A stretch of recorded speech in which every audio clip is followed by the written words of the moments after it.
So that's your job. And your job is to be willing to die. You're a soldier, man. You're so on the front line. You've gone too far to turn back. If you went and hid in a basement for 6 weeks, people all over the world would think the government had killed you. So you have to understand your obligation, what the universe gave you. And so just want you to know. Man, I looked at that smile on your face just now. And the first time I ever wished I was a photographer to take that picture and let the world see that honesty and that integrity. And know some of the things I know, how you'll drive all over the country to chase us down. It's like I'm stalking though. You hear me? Yes, sir. Chase us down. Okay? I do feel like I have an obligation for people. I mean, it's bigger than me. Yeah. But no, being business, you can't see it. It was business to Trump. He saw nothing. All right. Okay? I just saw it, that smile. Okay. And so again, I just say, man, I thank you. I look at Kathy Hughes, what she's able to do with that show. I look at Carl Nelson, the Joe Madisons. You know, some can go further than others because some got leeway. But I just say, man, to sit here, my birthday, it's a weekend. Thank you for contributing to my birthday. You know, all I say is thank you. We move so fast. I don't know if you're married, I don't know if you're a family, I don't know if you're a wife. But when we get on here, we bosom friends. Anytime I see you, I stop whatever I'm doing. Hey, my man, how are you? Hey. Hey, man, what, you know? I owe that to you. Because together, we can beat this thug. Because it's the universal God. And so again, I just say thank you. Thank you for running me down, man. So again, but that's the obligation that you have. How old are you? Oh, 36. Well, you don't have the right to do what 36 people do. You don't have the right to go to the dance or go to the party. You don't have a right to take that trip to Europe when I might need that plane fare to fly somebody else to feed my people that love me. You feed them. Oh, it's one thing being hungry from food. There's another thing being hungry for information. That's right. And that's you the feeder. You got to be the farmer. You got to grow the crop. You got to till the grain. And at nighttime, when you hear something that sounds like water, you got to go see if the crop's going to be flooded. That's your job, man. Yes, sir. And then you got to deal with people that think you're crazy. Yes, sir. Yes, sir. No, that's their way out. I'm embarrassed that you told me this, and I didn't know it, so I think you're crazy. That's it. Thank you. Thank you, Baba Gregory, and the birds of the great Duke Ellington. We love you madly. Keep on producing and pushing. Thank you. Yes, sir.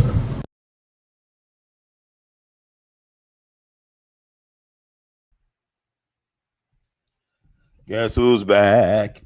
Back again. Brother Ron. Tell your friends. Guess who's back and still black? Bird lives. Happy Virgo season, everybody. This is Brother Ron, live with another one. Hey, hey, hey, hey. Hey, hey, hey, hey. Thanks for tuning out, to tune in, to get in where you fit in. Where's the great Dr. Martin Luther King Jr., also known as Brother Michael King Jr. Human salvation lies in the hands of the creatively maladjusted. I'm here with another hot edition of The artivist presents We All Be News Free Dixie for the 21st century. Sister Betty, 6X. It's good to be seen. We love you madly. And we got a special one for y'all tonight. So tune out to tune in to get in where you fit in. Holla if you hear me in the chat. But anyway, I want to get started. I know there's a lot going on right now. And I feel obligated at this time, for whatever reason, to start sharing more of my perspective on things pertaining to the world we live, or live in rather, as the world keeps turning, stirring at the world through my rear view.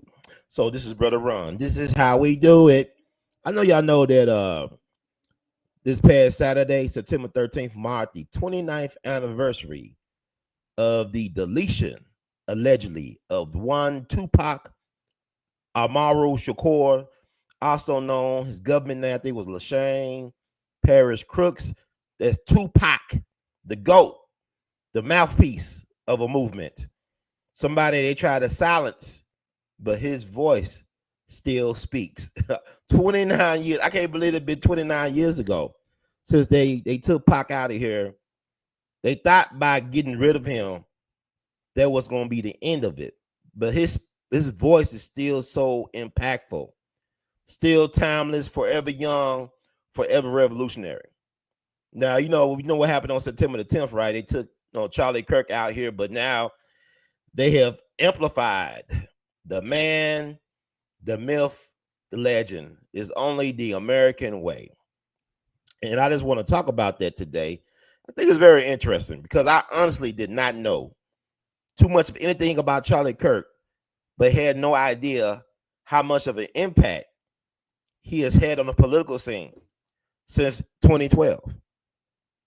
How he was able to secure Trump, not only the youth vote, the evangelical youth vote, but also he had a hand in helping J.D. Vance get put on the Trump ticket this time around. Matter of fact, J.D. Vance hosted the Charlie Kirk show from his office today. I have not of yet looked at the entire thing. I just got snippets of it. But I can't believe a man that I really didn't know anything about had this much clout in the arenas that mattered. And it's going to be interesting to see how Trump swings after losing this guy. At least flesh-wise. Like, they're making him into a martyr. He's a MAGA martyr. He's up there with the Nathaniel Hales and whatnot. I only regret that I have only one life to give for my country type of thing. A lot of people are upset by the fact of the esteem he's held in. Like, they flew the flags across the country at half mast. They call it half mast, half staff. No, they lowered the flags for this guy all the way up from the time I guess he got taken out of here till Sunday evening yesterday. Even the NFL, I think, paid tribute to Charlie Kirk, from my understanding. I have not watched any live football games as of late. Bread and circuses. This is why I know we're not going to have a civil war or even a race war, because it's football season. Are you ready for some football? There's somebody looking at foosball right now as I speak. But I know we're not going to have a civil war because we're too obsessed with our bread and circuses. The closest we'll get to a civil war right now will be February 2026, when I, as Negro Damas, predicts Pittsburgh Steelers versus Green Bay Packers in the Super Bowl. There's going to be a civil war because you're going to have Aaron Rodgers versus his old team. That's the closest we're going to get, because it's a crazy situation that we find ourselves in. The Charlie Kirk thing is very fascinating to me because I look at the fact that the story has changed so many times about the guy who allegedly, took Charlie's life. This what's his name? Tyler Robinson. Is that his name? Tyler, not Tyler the Creator, but Tyler Robinson, right? Fascinating young man. I don't really know too much about him, even though they got all this information coming out about so-called Tyler Robinson, the alleged assassin of Charlie Kirk. Something's off about. Where's his middle name? Lee Harvey Oswald, John Wilkes Booth, Mark David Chapman. James Earl Ray. Why just Tyler Robinson? Even that threw me off a little bit. Just Tyler. What's his middle name? What's Tyler's middle name? Come on. Is it Rumpelstiltskin? This guy named Tyler. Let me get it right. Yeah, Tyler Robinson, right? Okay, Tyler James Robinson. But in the news, they don't, the killers have 3 names, right? So they don't call him Tyler James Robinson. They just call him Tyler Robinson. Now, at first, when it first came out, that was a weird, surreal press conference with the Utah governor, like the guy from Smashing Pumpkins, like the lead singer from Smashing Pumpkins, whatever. Then he had Cash Patel. His eyes was going crazy. Cash Patel eyes didn't know which way was up, down, sideways, back to back. You know what I'm saying? Oh yeah, Sirhan. Now that's interesting. Like it's a first and last name the same, Sirhan. That was a side out. You know, they had the lady with the polka dot dress. A lot of stuff was going on, and the shot came from behind. It didn't come in front of RFK. Sirhan was in front of RFK. Now he let some rounds off, but the round that killed JFK came from behind. And a lot of people believe that his security detail was responsible. The security guard that night for RFK, who allegedly had a hatred for RFK, was part of that industry, that complex, that killing machine. He died in the Philippines like several years ago. But RFK Jr. was trying to secure an interview with the guy. And the guy kept on playing possum with him, kept on increasing the amount of money, from my understanding, and also keep on changing his mind. But the guy, it was a security guard that killed RFK. It wasn't Sirhan. And Sirhan's been locked down for decades. He can't recall that night, from my understanding, unless he's under hypnosis. See, my thing about what was going on, like, just getting back to Tyler Robinson, they said at first they said his father and the priest turned him in, from my understanding, that he was living with his parents in, I guess, a $600,000 home in Utah. His daddy was allegedly 27-year law enforcement veteran. That's the first draft of it. Then the second draft, he had the trans roommate, lover, whatever, fur mate, fur partner, play partner. He lived with him in a town, paying $900 per month for rent in a 3-bedroom apartment or house or something like that. So they keep on changing the story. First, he goes from left. He's a left extremist. He's a right extremist. He's a far right extremist. He's a follower of Nick Fuentes, who is more extreme. He's kind of like David Duke on steroids. If you look at Charlie Kirk is more like Martin Luther King compared to Nick Fuentes. He's more like David Duke on steroids on his prime. But he got some good information. One thing that Baba Dick Gregory taught me about the far right, because Baba Dick Gregory was cool. I ain't gonna say cool, but he had, Rush Limbaugh. He had a certain amount of respect from guys like that because they had the information. Rush Limbaugh, you might not like the way he delivered his information, but he had access to accurate sources. And even you look at, let's say, somebody like Alex Jones. A lot of people, Alex Jones ain't everybody's cup of tea, but Alex Jones has great sources. He's really predicted a lot of things that have came to pass. If you recall, the first time when Trump came into office, there was an attack on far right and alternative media sources. There was an attack. They deplatformed Alex Jones. I remember 2016 was an epic year for even We All Be, man. Because even on social media, especially YouTube, we influenced the outcome of the election of 2016. It was alternative media sources, not the so-called traditional mainstream sources who got it right. They called it and had a powerful influence. Now, I thought I was on my way becoming like a career YouTuber, social media influencer. Man, I was making some decent money. I never made money like that before in my life. Then all of a sudden, 2017 rolled around. They started deplatforming people like a Alex Jones, like a Minister Farrakhan. They start, undermining content creators. They start, removing a lot of my videos at a rapid pace. They start penalizing me. And finally, they demonetized my first YouTube channel that I've been having since January 2009. So, this is why I'm broadcasting right now from We All Be TV 2, as well as rumble.com / We All Be TV, trying to fight that censorship. But now the pendulum has swung from attacking alternative media, alt-right, right wing to now they're, from my understanding, JD Vance was on Charlie Kirk show talking about going after liberal media organizations or liberal media, liberal organizations that kind of were aggressive in allegedly creating an atmosphere that led to the unaliving, the assassination of Charlie Kirk. But my thing about Charlie Kirk is that, I started doing a little bit of a deep dive into Charlie Kirk. He really brought that atmosphere on his own.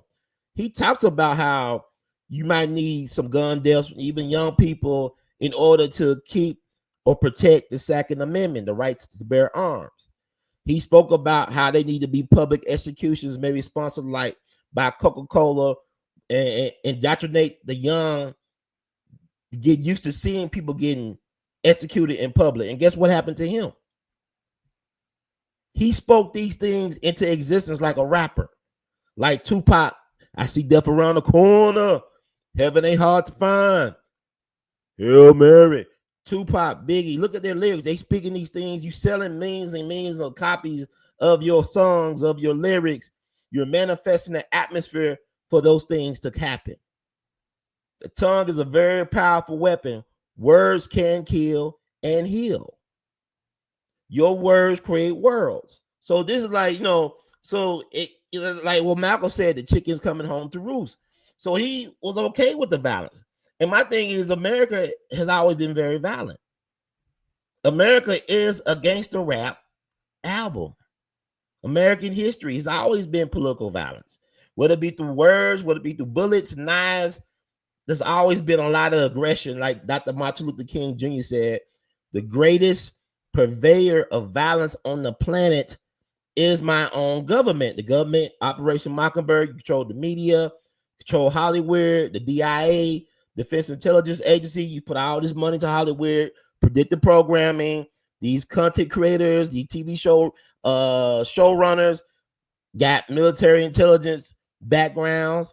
You look at somebody like allegedly like the guy on CNN, long time guy, the Vanderbilt, Gloria Vanderbilt's son. Y'all know what I'm talking about. He got allegedly CIA ties or military intelligence ties. The one that, y'all know what I'm talking about, the gay guy. But anyway, I can't think of him right now. I know y'all in the chat. Thank you. Good evening. Good evening. So much to talk about. But my thing is about Charlie Kirk, what's interesting is, in the words of Biggie, you're nobody till somebody kills you. That's how it worked. They talked about George Floyd. He was very much a critic of George Floyd. I had a problem with how we put George on a pedestal, like he was a Dr. King or Malcolm X and Medgar Evers. No disrespect to the dead, but George Floyd was not about that life, but he was about some other type of life. And I'm not saying that you should judge a person on their past actions. What I'm saying is, I remember when Joe Biden said that George Floyd was bigger than Dr. King. Something to that effect. I said, bigger than Dr. King? How? I mean, George Floyd, did he dedicate his life to the service of people, to humanity? I mean, I'm just like, it's weird to me, man. We live in this world where folks that's like, they got this obsession with Dr. King, black and white people. We got this obsession with Dr. King, man. It's so strange to me. Because you got people comparing Charlie Kirk to Dr. King, and somebody said he was even bigger than King in death. There was no social media back then. There was no social media back then. Had there been a social media back then, it would have been very fascinating to see Malcolm X on Instagram or Snapchat or whatever, or doing Facebook Live. I would love to have saw that. I bet they would have shadow banned the hell out of Malcolm, man. But anyway, people are strange, man, because they're so ahistorical.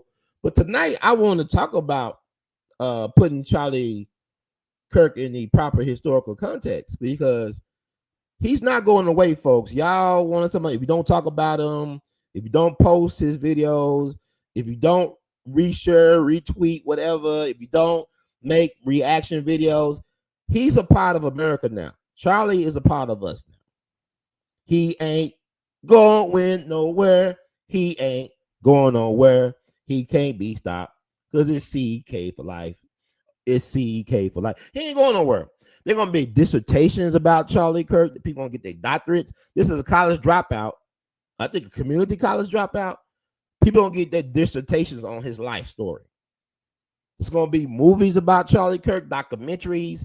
He's gonna win the Presidential Medal of Freedom, the highest civilian honor. And I don't really know what he was really. I mean, you can almost say he's the greatest DEI hire in history. Cause I don't understand. I mean, I get it, but I don't get it. Like, Charlie, I saw some of his after he got taken out here. I started looking at some of his debates on college campuses. Really, Charlie was kind of like, if he was a boxer, Rocky Marciano. He's the Rocky Marciano of debaters. I had to say Rocky Marciano. Rocky Marciano is an all-time great heavyweight. Don't get me wrong, but he was like only undefeated heavyweight. And my thing is, like, when he fought the guys, he fought like Joe Louis and them. They were past their prime, and it's not his fault that they were past his prime. And then Rocky was Italian. The mob ran boxing for a long, long time. So he was the Italian stallion, Rocco. The Italians made sure he was taken care of. Because it was not out of the imagination. They would come to boxers to throw fights.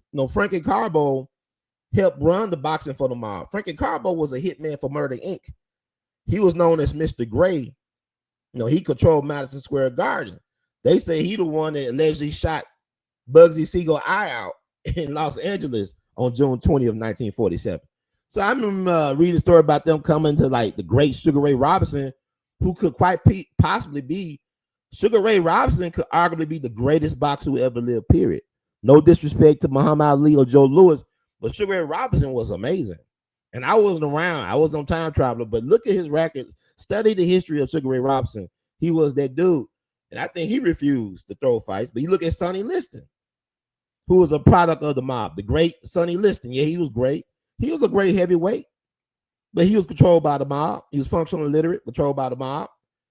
Some people believe he took dives on the Muhammad Ali fight. Who knows? Maybe the first time how he was just laid out the first time, and then we want to get up. Then the second time, the phantom punch. Who knows? But Sonny Liston was a product of organized crime, of the boxing and stuff like that. But I look at how those debates on the colleges were really rigged. Really, they were rigged because he's going against these kids. They don't have the life experiences. They don't really teach people anything in school. Not even the basics. You got folks going to college now. They got to take remedial English and math courses because they didn't get all that in the 12 or 13 years of public misschooling and miseducation. So, you're not battling getting no heavyweight. We got a guy who's kind of worldly. I guess he had some life experiences at this point. He got money behind him. He got the house money behind him, taking on these college kids. It's not really impressive. It would be more impressive if he took on like Dr. Umar Johnson. Let's say if Charlie Kirk took on Dr. Umar Johnson. Y'all can say what y'all want to say about Dr. Umar Johnson. That boy, he got game. He got intellectual prowess. He got to play. He know how to play with words. He got a presence. He got charisma. Why haven't those people put money behind Dr. Umar Johnson? He would have been head about probably several schools and universities right now if they gave Umar that Charlie Kirk money. See, we knock our people, but Dr. Umar, I would have paid money to see Dr. Umar do intellectual battle with Charlie Kirk. He would have Wally mopped them. He would have mopped the floor with Charlie Kirk. I can say that with confidence based on what I know about Dr. Umar Johnson. Because I think what Charlie Kirk was saying, it's the way he said it. It's like what Jimmy Lance would say, "Take what you do, it's the way that you do it. Take what you do, it's the way that you do it." Now I want to play something right quick to prove my point. This is We All Be. And I'm not really knocking Charlie, but I can't knock the hustle. I mean, it's amazing that America is what America is. I think about all the brilliant people. I think about people like Dr. W.E.B. Du Bois. Dr. W.E.B. Du Bois was the father of American sociology. Man was the first black person to get a PhD at Harvard University. But he never felt he was a part of Harvard. But they never tried to hire him to teach at Harvard. Arguably our greatest scholar. And then he had to get on the radio waves in China. I think on his 90th birthday, he was over in China celebrating him. The Chinese were celebrating him. He said, and I'm paraphrasing Dr. Du Bois. He said, I did all these things for my country, and they only know me as a nigga. Think about what I'm saying. This is Dr. W.E.B. Du Bois. Brilliant mind. Whatever you might not agree with some of the stuff he did with Garvey, when he was against Garvey, he grew out, he learned. But I'm saying a brilliant mind like that is undervalued even today in America. Black man born 5 years after the Civil War, Great Barrington, Massachusetts. Father of American sociology, Philadelphia Negro, the souls of black folks. He talked about the double consciousness of black people, that we got a schizophrenic existence in America. But I'm just like, I'm not knocking Charlie, but damn, man. What about that? Can we get a hologram? He had debated a hologram of Dr. Francis Cress Wilson, who put William Shockley in his place about the inferiority of black people, who won a Nobel Prize. Is that William Shockley? But they debated on the Tony Brown Journal show back in the day. Let me see. I'm gonna look up. Y'all like to crucify brothers, because I might have got his name wrong or something. William Shockley. I think y'all could still YouTube because they removing history. I'm gonna type this up real quick. I'm just looking on my smartphone. Okay, yeah, look up the great debate, Welsing versus Shockley. That's on YouTube. Could he handle somebody like Dr. Francis Cress Welsing, the author behind the amazing ISIS papers? I could name a lot of black people from the past, like Dr. John Henry Clark, like Dr. Bobby Wright, who was a teacher of Chairman Fred Hampton Sr. of the Black Panther Party of Illinois. Look up Dr. Bobby Wright's lectures and presentations. They took him out of here at a young age, too, on the questionable circumstances. It's kind of odd how these people go out. Dr. Amos Wilson. You trying to tell me I'm getting ahead of myself, but I mean, it's like Rocky the movie. You know what I'm saying? Like they had a statue of Rocky, a fictional character in Philadelphia, before they had a statue of any black person. They could have had a statue of Smoking Joe Frazier. He was the real Rocky, Smoking Joe. He used to run those steps out, from my understanding. I mean, well, Philly didn't get a statue of a black hero until like 2017 or 2018. And there was baseball legend and civil rights hero Octavius Cotto. He got a statue of him in front of City Hall. It took the city of brotherly love to 2017, 2018, whatever, around that time, to get a statue of a black man in the city of Philadelphia. All these historical great black people from the city of Philadelphia, it took that long. No, even statue of Richard Allen, one of the founding fathers of the African Methodist Episcopal Church, AME. I think I got it right? I don't know. Y'all can crucify me in the comments. But anyway, I'm going to try to find something right quick to prove my point. Like I said, I'm going to be fair and balanced with Charlie Kirk. I mean, he sacrificed his life. He gave his life to a cause bigger than himself. And I don't care what people say, he's not going to be forgotten. He's not going to be forgotten. He's part of the mythology now. He's a part of the lore. He's a MAGA martyr. He's not forgotten. MAGA movement is bigger than the two-party movement. MAGA is bigger than the two-party movement. I just want y'all to know that. It's bigger than that. But I'm trying to find my I want to play what I saw, a debate he did, a so-called debate with a black person. I want to play that right quick, and I'll keep it moving because I want to pace myself. I don't want to get too far ahead or too far back, but I'm trying to find something here. If I can find it. Thank y'all for y'all patience and for rocking with your boy. Been an interesting time to be alive. Let's see. But hold on that. Let me just look up something real quick. And Malcolm X. Cause I'm saying like y'all forget how they did Malcolm. Like they like Charlie Kirk, how they, people are like kind of like very polarized on his legacy. Same thing happened to Malcolm X. I'm gonna read a quote that Malcolm did that said, and I think it's very important. Cause maybe black folks need a Charlie Kirk. We need a black version of Charlie Kirk today. And that's another story, maybe for this time or for another time. But I want to read this. This is We All Be News Free Dixie for the 21st century. Let me see.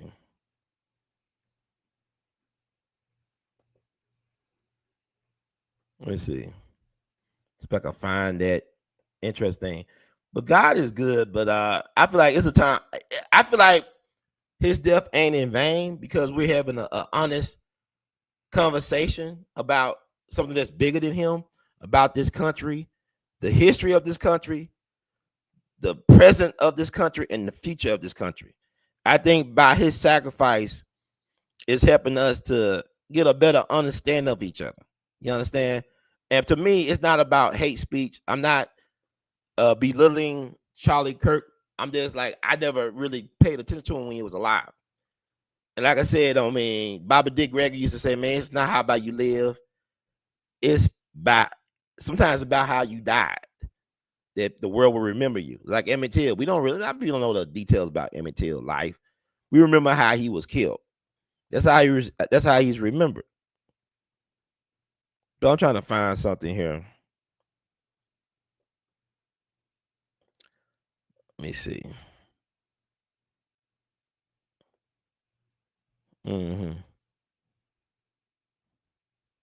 Okay, on June 3rd, 1962, Air France flight 007. Oh, wow. I can't make this up. On June 3rd, 1962, Air France flight 007, bound for Atlanta and then Houston, crashed during takeoff from Orly Airport. All 122 passengers and all but 2 of the flight crew were killed at the time. The crash was the worst single aircraft disaster in history. Now I'm trying to set the mood now. I'm setting the mood, right? I'm setting the mood. I'm trying to be fair and balanced, y'all. I'm trying to be fair and balanced. I'm setting the mood. So that was like one of the worst aviation disasters up to that point, that crash, right? That crash, one of the worst disasters. Let me see. One day I'm gonna give me get a staff and crew to help me navigate this stuff. Cause I'm a visual person, so I gotta share some visuals. You know what I'm saying? I gotta share them visuals. Yeah, I know how we do. This is how we do it. This is how we do it. No, that's not it. This is how we do it. So I'm gonna put up that picture of Malcolm with your boy of the hour, Charlie Kirk. I'm gonna put that picture up. And I'm gonna read this again and read further into it. On June 3rd, 1962. Y'all got that? On June 3rd, 1962. Man, this stuff is crazy.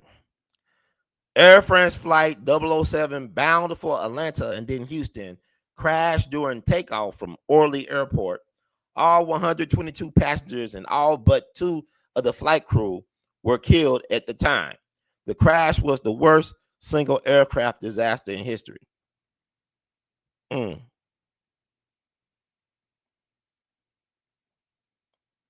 Okay.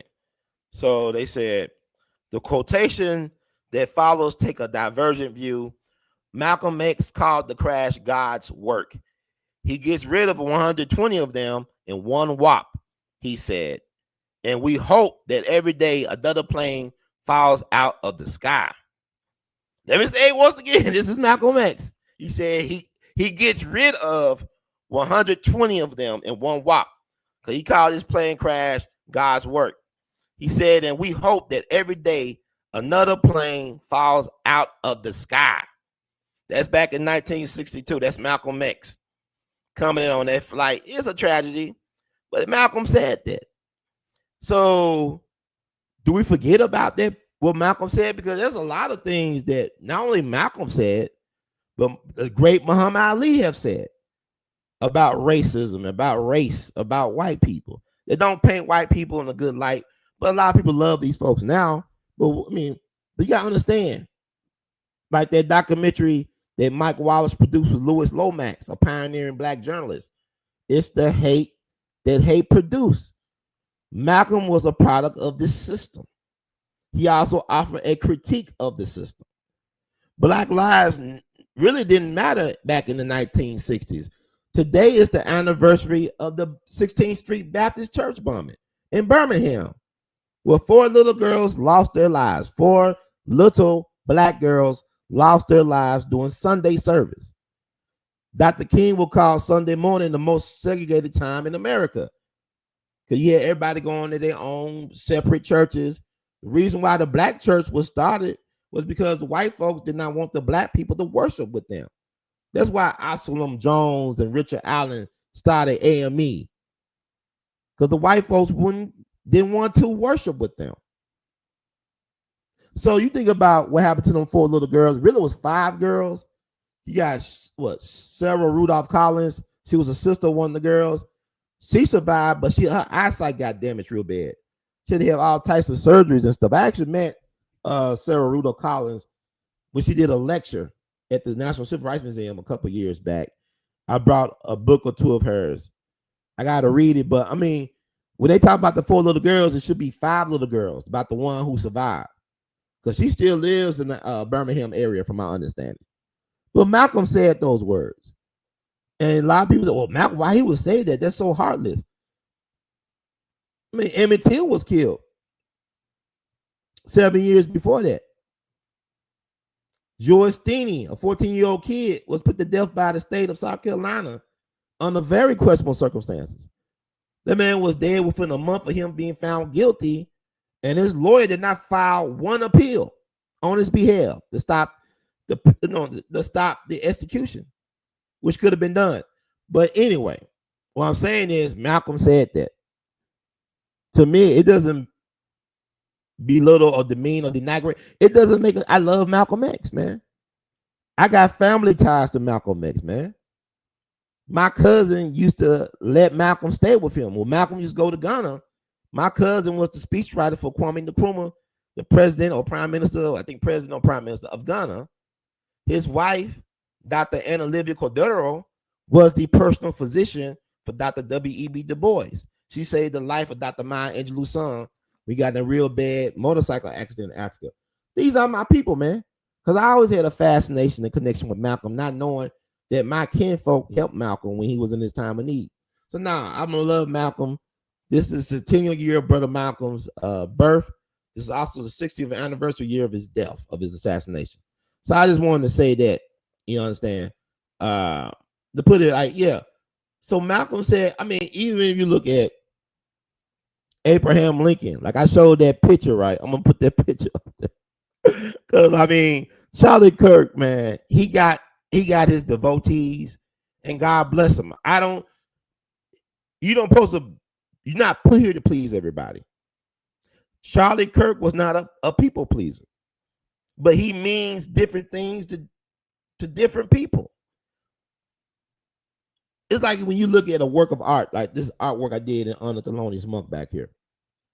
I know what my intentions were when I did the artwork, when I produced the artwork, but the artwork is still open. Once I manifest the artwork, it's open to interpretation. It's open to anybody's interpretation. And your interpretation is not right or wrong. It's your interpretation. And you have a right, you are entitled to your interpretation and perspective. And I want people to understand that people are entitled to their interpretation and their perception, whatever, of Charlie Kirk. I don't believe in censorship at all. I do believe in freedom of speech. And I believe in even those speeches and thoughts that people share that I don't support. I believe they should have a right to say them, especially if they stand by what they say. So now I don't got no hatred for the brother, man. Charlie, yeah, I call him brother. I don't got no hatred for him. I got no hatred for people that got hatred for him, because hate is a form of love. The opposite of love is not hate. The opposite of love is indifference. Hate is an aggressive form of love. Your haters are your biggest fans. Kobe Bryant understood that. He got energy from people hating on him. You got to learn how to look at things differently in order to survive. And I commend Charlie on his hustle, man. He kind of like he's the Pete Rose of debaters. He just hustle. He got the most out of his ability, man. That's impressive. He had found the right type of people. They found him. They invested in him. But the thing about it is, you can't bite the hand that feeds you. That's the thing. So even with the assassination with Tyler Robinson, we don't know what. I don't feel like America loves a good patsy. There's not a lone gunman. There's lone gun men. MEN, plural. This type of stuff is never done by one person alone. And like I tell you right now, we are all potential Manchurian candidates because social media is MK Ultra. Because look at how a lot of us are responding to the death and legacy of Charlie Kirk. Look how we're responding to it. A lot of us hate a person we never met before in life. Why does it matter what he thinks about black people? Unless you want him to love you. A lot of us got Stockholm syndrome. We want white folks to love us. Do you love yourself? You want to be accepted by white folks. White folks told you. White folks only, color only.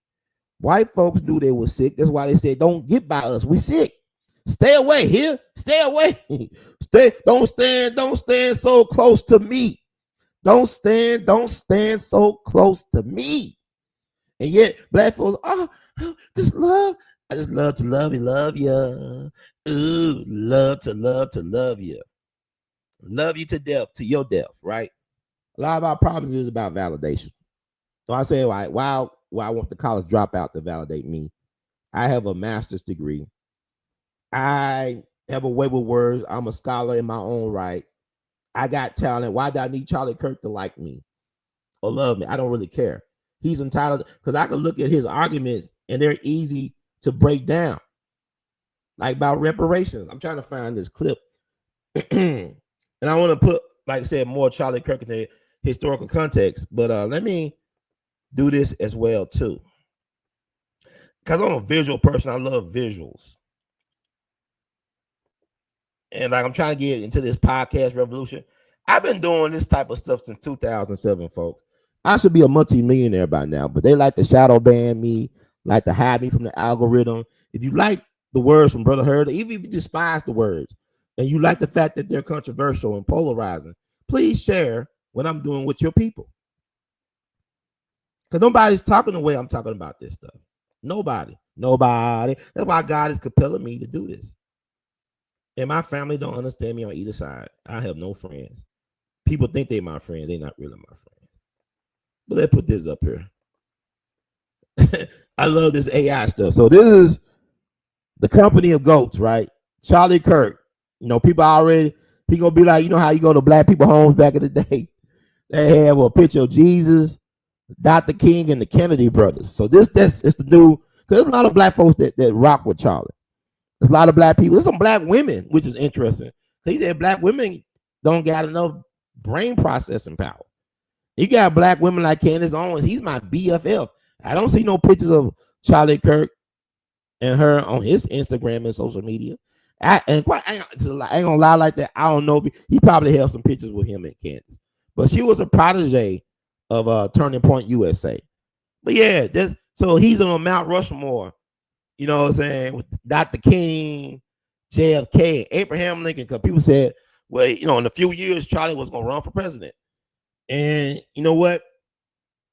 I believe that because I had no idea that he's really the reason why J.D. Vance was put on the Donald Trump ticket. He made that happen. He got Donald Trump that white youth vote. He made that happen. So much respect to Charlie on that. Man, we need a black version of Charlie Kirk.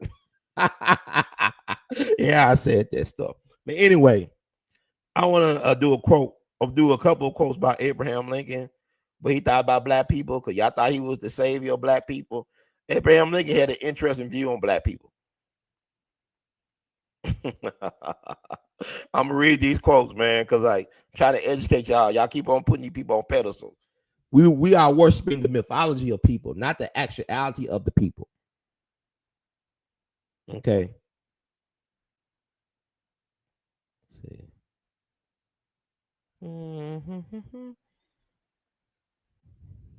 See.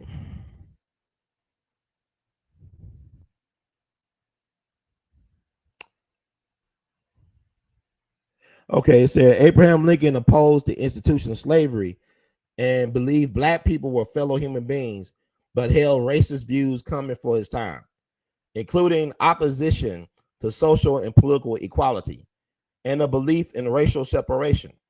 While he supported gradual emancipation and the idea of colonization for free black Americans, his views evolved, and by the end of his life, he was more receptive to advocating for black suffrage, though his overarching goal remained separating the races. I mean, he believed in sending black people back to Africa and stuff like that.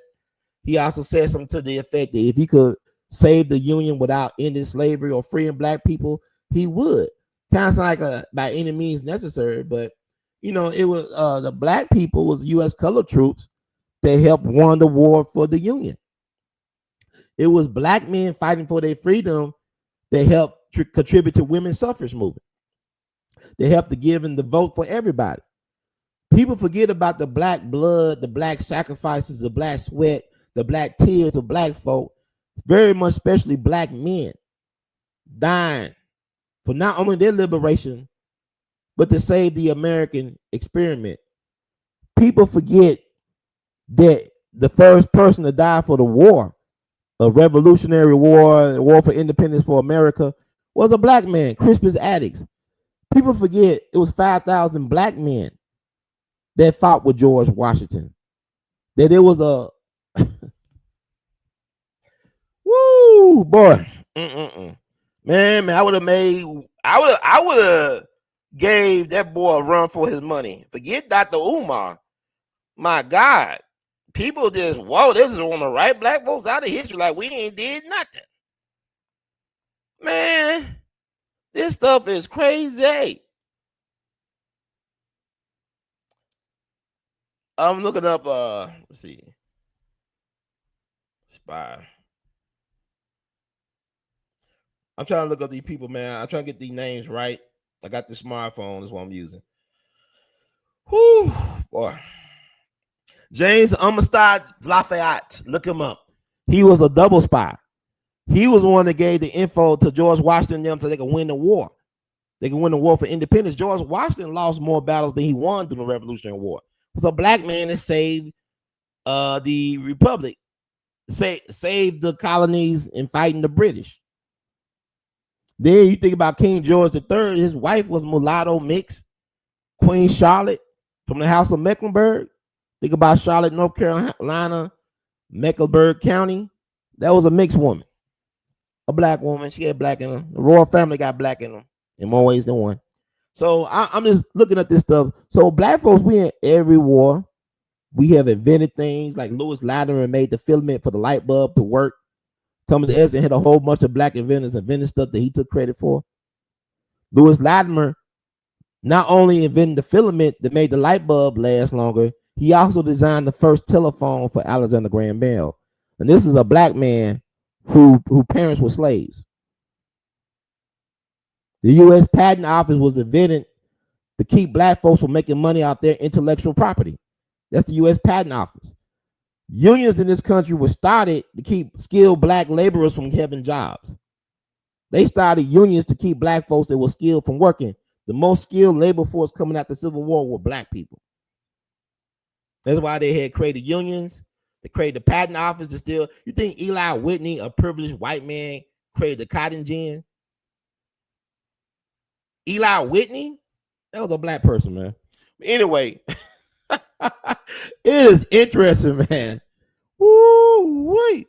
I want to get a quote that Abraham Lincoln said about black people directly. So y'all gonna think Mr. Ron and AI is making this stuff up.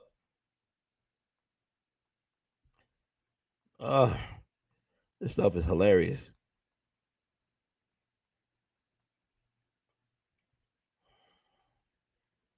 Woo, wait. Why is so sorry? Okay, slavery quotes by Abraham Lincoln. And there's a lot of them.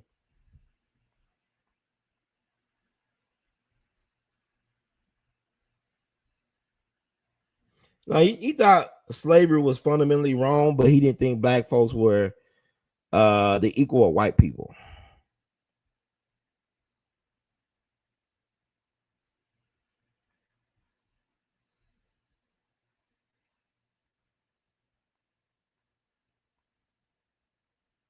I don't know. I'm trying to figure. It's a lot here. It's world competition.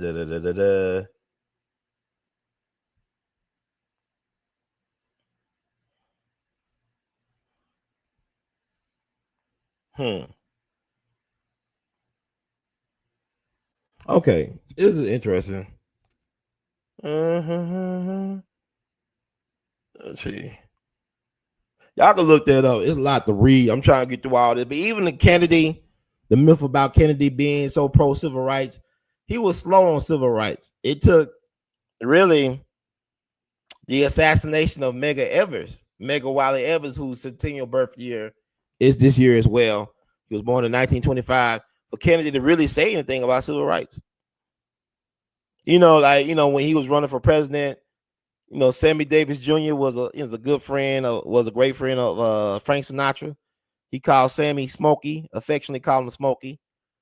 But the Kennedy clan, particularly the Kennedy Patriarch, did not want Sammy Davis Jr. near the campaign at all because, he had a thing for white meat, for white women. And they thought, you're trying to win the South and all that. They didn't want to deal with no Sammy Davis Jr. So they kind of distanced themselves from Sammy Davis Jr. and his snow bunny infatuation to a certain degree. Sammy Davis Jr. gives a bum rap. Y'all should look him up, especially his thoughts about the assassination of Malcolm X and Dr. Martin Luther King Jr. To hear him talk on that is incredible. And it probably will change your mind a little bit about if you think Sammy Davis was a sellout or he wasn't a race man. It'll give you a different look at Sammy Davis Jr. But even with Dr. King, Charlie Kirk had some interesting words about Dr. King. Dr. King being an awful person. First and foremost, Dr. King was a human being. He had shortcomings like any person. He had flaws. But yet, I feel like his cause was worthy and that he was willing to put his neck out and life on the line for what he believed in. And it should be commended. And like at this point for me, I studied Dr. King life and assassination a lot. There's nothing the government has in its files or National Archives that will look at him, will make me look at Dr. King differently.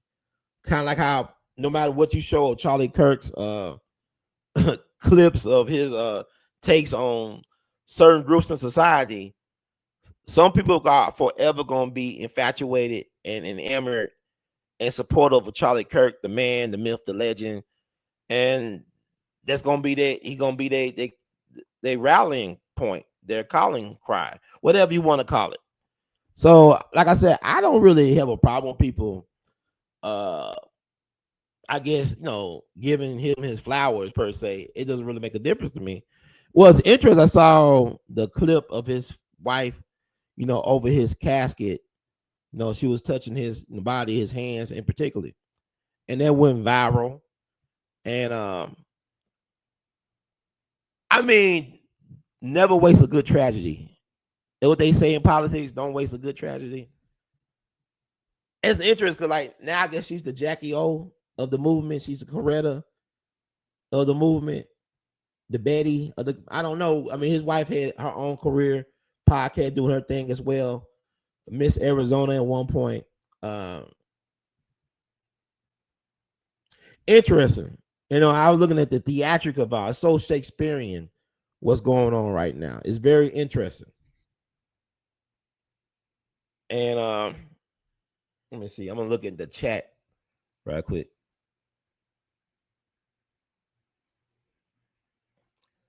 So he said no. He said that he was not faithful to his wife. Fact, he said he thinks the civil rights movement was detrimental only because it was when the gov took the man out of the house. So you saying Kirk said that? Well, my thing about that is the government have always tried to dismantle the black family from the day one. The government had a role in slavery. The government made slavery legal for a long, long time. They had a hand in breaking up black families. I think about somebody like Sojourner Truth, the great speaker, activist of the 19th century, women's rights activist, black rights activist, whatever. She talked about how she would start a family and they would break up a family over and over again. So it's the thing about the family that's really the greatest weapon we have in our arsenal to get control back of the village of community. But there has always been, black families always been attacked about the family. Taking the man out the family has always been a thing for the government and the powers they think they be to do. Whether it be through welfare offerings, like, a woman getting like the movie Claudine with Diane Carroll and James Earl Jones. You can't have a man in the house if you want to get benefits from Zaddy, from the government. You make government your daddy. Make government your man and your daddy. And my thing is, black men or black people, black American natives have been under attack more than anybody as it relates to that system. Because even you look at Latinos, Hispanics, a lot of them are Catholic. They believe in family. They believe in raising families. And it's in their culture. The culture that we have for black American natives, you look at the music and stuff, it's a deaf culture. It's a deaf culture by design. It's like that song with Roberta Flack and Donny Hathaway. Where is the love? Where is the love? Listen to the music. The music has no love in it. It's soulless. It's by design. You look at even the prison pipeline thing. They don't hide it anymore. They trying to build a prison in North Memphis and New Chicago near a high school, near a school. It's right in our face. They don't want to hide it no more. You're not educating the population on critical thinking. That's by design. You're not educating the population on civics. A lot of people don't know what the 3 branches of government are. And you talking about they need to vote? Why are you telling me we need to vote if we don't understand the 3 branches of government? That let me know that the voting ain't really the biggest, most important thing. Information and knowing how to apply that information is the most important thing at this point for us. And before I get too far ahead, let me we'll find some more. I'm gonna find some more quotes and stuff like that. But let me clear my throat. I want to talk about how this time period to me that we're living in is more like the 1930s than it is the 60s. See, the 60s to me have been romanticized about a lot. They have been romanticized a lot. But to me, the 30s were when we really was revolutionary. The country was on the edge during the 1930s. It was a very violent time at home and abroad. But I want to talk about some of the so-called demagogues, some of the iconic classic figures that rose out of the 1930s, and how some of their viewpoints and philosophies and thoughts affect us to this day. And we related to Charlie Kirk. But I want to see this. Don't nobody talk about the man being gone if he leave for war, like all those white homes who have an opinion about black folks. Yeah, man, you had black boys enlisting in Vietnam. It's a black dude that like 14 or 15 that killed in Vietnam. He lied about his age to go fight for Uncle Sam. So there's a lot of things they do. That's that Bobby Dick Gregory spirit. You know what I'm saying? But it's been proven that black fathers, when they are in their children's lives, are some of the best fathers in the planet. If you look at black fathers, the impact, look at famous black fathers. Joe Jackson, Jackson 5, Michael Jackson, Janet Jackson, even LaToya Jackson. Look at King Williams, Richard Williams, right? The Williams sisters. You look at Earl Woods, Tiger Woods. Hell, you look at James Jordan, Michael Jordan. These are some prominent fathers of prominent children who are very active in their children's lives. So black men, when we choose to be fathers, we could be very effective fathers. And this is a small sampling of some of the black excellence when it comes to black fathers. But let me get to this. I'm going to get into the chats. And then I can't believe it's been over an hour. I have not got to everything I wanted to get to, folks. But let me get to this. This is very important. This is We All Be News Free Dixie for the 21st century. Keep your eyes on the prize. Hold on. Keep your eyes on the prize. Hold on. Let me play this.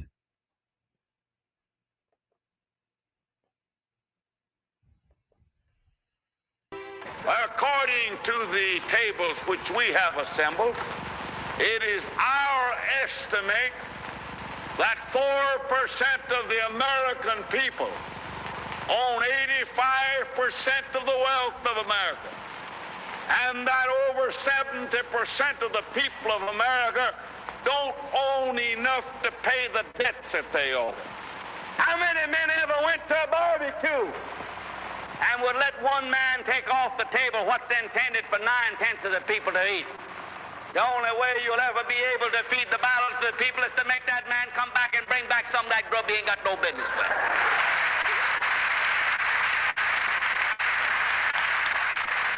Now, how are you going to feed the balance of the people? What's Morgan and Baruch and Rockefeller and Mellon going to do with all that grub? They can't eat it. They can't wear the clothes. They can't live in the house. Give them a yacht. Give them a palace. Send them to Reno and give them a new wife when they want it. If that's what they want.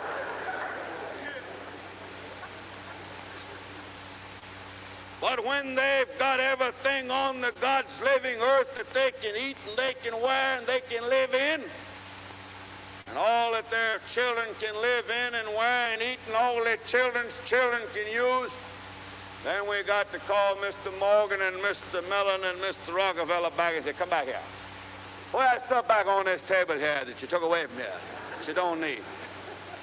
Leave something else for the American people to consume. And that's the program. We're not going to destroy the Gulf Refining Company. We're not going to destroy the Standard Oil Company.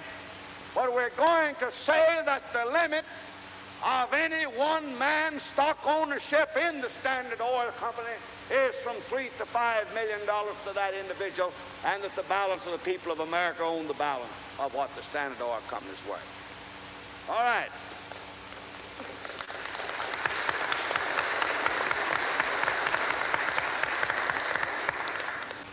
Then we start from the bottom, that the 25 or more million American families shall have a homestead, a home, and the comforts of a home, including an automobile and a radio, the things it takes in that house to live on. We say to America, 125 million, none shall be too big, none shall be too poor, none shall work too much, none shall be idle. No luxurious mansions empty, none walking the streets, none impoverished, none in pestilence, none in want, but in the land blessed by the smile of the Creator, with everything to be consumed, to be eaten, to be worn, that America will become a land sharing the fruits of the land, not for the favored few, not to satisfy greed, but that all may live in a land in which the Lord has provided an abundance sufficient for the luxury and convenience of the people in general, I think.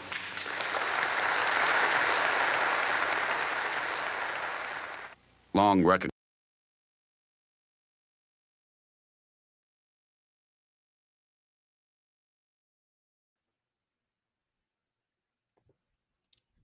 And I wanted just to play that snippet of the great Huey Long, known as the Kingfish, one of the most important politicians of early of 20th century America, right? No, pre-World War II America.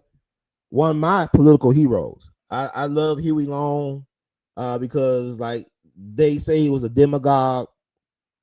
They say he was a dictator, but he really believed in helping the American working people and the poor get a piece of the American pie. Like, his Share the Wealth program was a powerful movement back in the 30s. Huey Long was the governor of Louisiana. He took on Standard Oil and big business. He forced Standard Oil to give money back to the state in order to build bridges that connect the different parishes. He improved road travel in Louisiana by helping to build those bridges. He also forced Standard Oil to pay for free textbooks for school children. He took on big business to help little people, to help Main Street and not just Wall Street.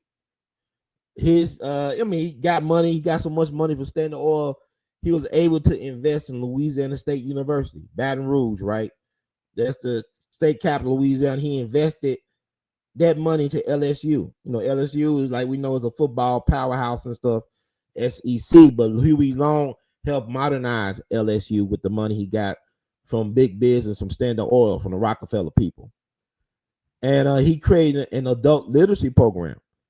Huey P. Newton from Monroe, Louisiana. Huey P. Newton, the co-founder of the Black Panther Party for Self-Defense out of Oakland, California, is named for Huey Long because he started an adult literacy program that taught both blacks and white people, blacks and whites, to read. You become literate adults. Huey Long, even at that time, he did not believe in playing the race card in politics. He did not believe in divide and conquer politics. He was trying to bring everybody to the table so we all can eat. Every man a king. Share the Wealth program. This man had millions of people on the radio listening to him. Get hundreds of thousands of letters, a week from around the country. When he was a U.S. Senator from Louisiana. About people wanting to be part of the Share the Wealth program. They had different clubs. Imagine if he had social media back then. This man was getting millions of people to listen to him on radio. Imagine if he had Facebook Live and Instagram and YouTube and Rumble and X and whatever platform you can name. Imagine he had that at his disposal.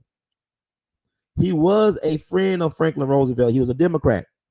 And he was a friend of Franklin Roosevelt and the New Deal. But he became one of the biggest critics of the New Deal. He thought it was not doing enough for working class Americans, for poor Americans. He thought that the country, we should be American first. Stop worrying about what was going on in Europe at the time, the rise of fascism, of Adolf Hitler, Nazis, and all this stuff. He said, focus on America first. Let's stay out of European business and focus on American business. And he was a threat to run for candidate the Democratic Party for president back in 1936. But guess what happened in September 1935? Huey Long was at the Capitol building in Baton Rouge. This guy named Dr. Carl Weiss, who was a Jew, a Jewish American. His, I think, father-in-law was a judge that Huey Long offended, that he was talking bad about. I think his father-in-law was a judge. But anyway, Dr. Carl Weiss walked up to Huey Long. Huey Long was getting all type of death threats. He had a whole bunch of bodyguards with machine guns around him. Dr. Carl Weiss allegedly either slapped Huey Long or he punched Huey Long. Whatever he did, it got a reaction from the bodyguards. They started shooting. They made Swiss cheese out of Dr. Carl Weiss. They made Swiss cheese out of him that night. But here's the thing. Huey Long got shot in the process. Now, from my understanding, Dr. Carl Weiss did not have a gun on his person when he assaulted Huey Long. Matter of fact, I read reports. Somebody said somebody went to Dr. Carl Weiss' car, got his gun out the car, and placed it at the scene of the crime. Meanwhile, Huey Long was mortally wounded. They had to rush him from Baton Rouge to New Orleans to be operated on. And, he didn't make it, which was interesting. He didn't make it. He could have possibly made it, but they made sure On that operating table, he didn't make it because he made too many powerful enemies, both locally and nationally. So Huey Long, who could have challenged President Roosevelt for the Democratic nomination and could have possibly been the next president of the United States, was taken care of on the operating table in New Orleans. And you see the charisma when he talked about, this is before Occupy Wall Street and all this stuff. He was talking about, sharing the wealth. This is what got Dr. King killed. When he went from trying to integrate hamburger restaurants to wanting a redistribution of the wealth, the poor people campaign. That what got, he started talking about the policy of us being in Vietnam, about economic justice for everybody, not just blacks, but black people in particular, but everybody could eat. That's when they took Dr. King out of here.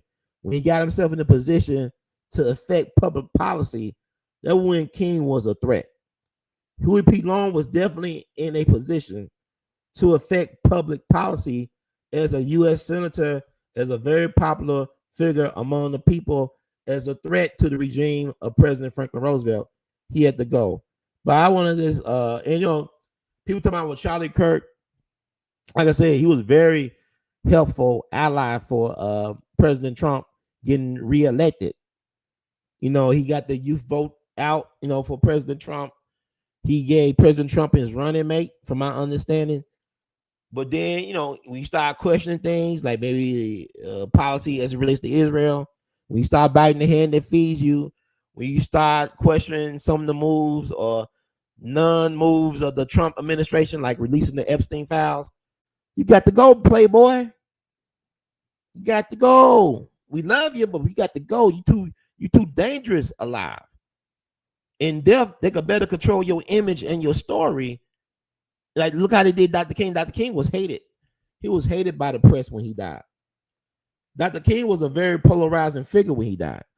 He was not a media darling no more. Let's study the last 5 years of Dr. King's life after he won the Nobel Prize, maybe the last 4 years, how the mainstream media treated Dr. King, especially when he came out against the Vietnam War, April 4th, 1967, at Riverside Church in New York City. He came out publicly, against the Vietnam War, April 4th, 1968. He laid slain on that balcony at the Lorraine Motel, not that far away from where I'm doing this podcast. Think about that. This is what they do. Let me play this other thing from Huey Long. We talking about Democrats and Republicans. This is We All Be News Free Dixie for the 21st century. We all be News Free Dixie for the 21st century. Okay. Democratic Party and the Republican Party was just like the old patent medicine drummer that used to come around our country. He had 2 bottles of medicine. He'd play a banjo and he'd sell 2 bottles of medicine. One of those bottles of medicine was called hypopolorum. And another one of those bottles of medicine was called low papahara.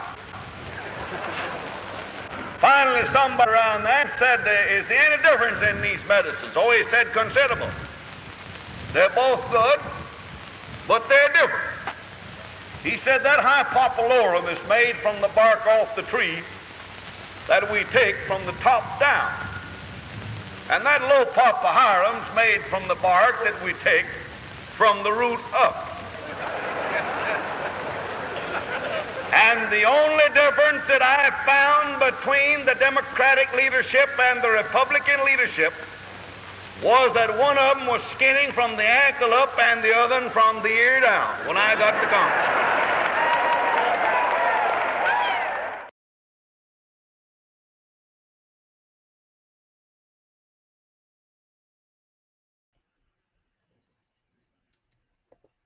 The one and only Huey Long, give it up. I love Huey Long, man. The Kingfish. They made a book. Somebody wrote a book, Robert Penn Warren. It was about the Kingfish, All the King's Men, or something like that. They made it to 2 movies. One movie, the latest revision was done with, I think, James Carville, the political strategist for the Democratic Party. His name James Carville, Garville, whatever, and it starred Sean Penn. Let me see. Let me make I got the right name because y'all be crucified, brother. And Robert Warren Penn.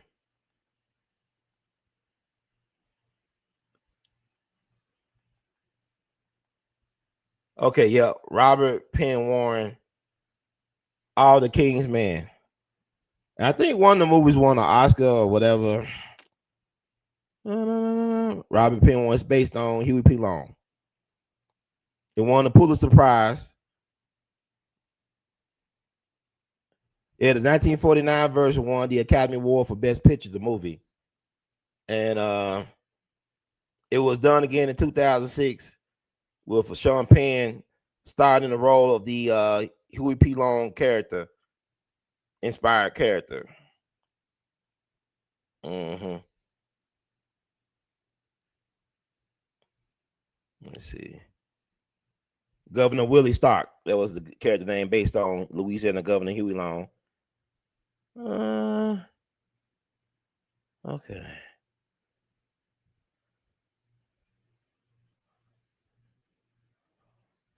I think James Carville, that's his name, was involved in it. I'm not sure. I think he was. Yeah, he from Louisiana. Got released and then with the LSU of all places, I think. I'm not mistaken. Anyway, whatever. What else? Oh yeah, Father Coughlin. Let me see what y'all saying in the chat right now. It's a lot of motion.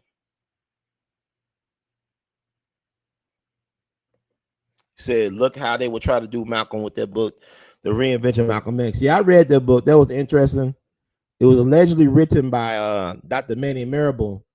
And I say allegedly because before the book came out, he passed away that weekend, right before the book came out on that Monday. Because he had I think a double lung replacement. He allegedly had the same ailment as Burning. This is Burning Man. The sarcoidosis. This is Burning Man. I ain't scared of you, mama. He had that same sarcoidosis lung issue. And I think he had a double lung transplant that was supposed to be successful, but he ended up dying. And I don't know, man, because I don't know if that's the book he actually was working on for 20-something years. I actually had the blessing of talking to Dr. Manny Marable around the 4th of July weekend of 2007. It's like several years before the book came out. So I actually did an interview about his book, about him talking about Malcolm's sexuality. And isn't it We All Be archives? I think I don't know if I have it on this channel, but I will put it back out for y'all listening pleasure. Yeah, man, that was a hit job on Malcolm, man. That book was a hit job on Malcolm, especially at the end, like a lot of speculation about him allegedly he would support, Barack Obama. But you look at Malcolm's politics, and all the speeches he was talking about at the end, I don't think he would have fell for the okie doke with Obama, because let's listen to the message to the grassroots, the speech he did November 10th, 1963, where he exposed the farce on Washington, the money people behind the civil rights big six of Dr. King and Roy Wilkins and Whitney Young and James Farmer and John Lewis and all them. So that's interesting. Thank you so much for receiving it. We love you madly. Like I said, this need to be done because I see a lot of sensationalism. And maybe I'm doing a little bit of sensationalism, but I'm trying to put it in a historical context as well. Like I said, Charlie Kirk ain't going nowhere, man. He's part of America culture now.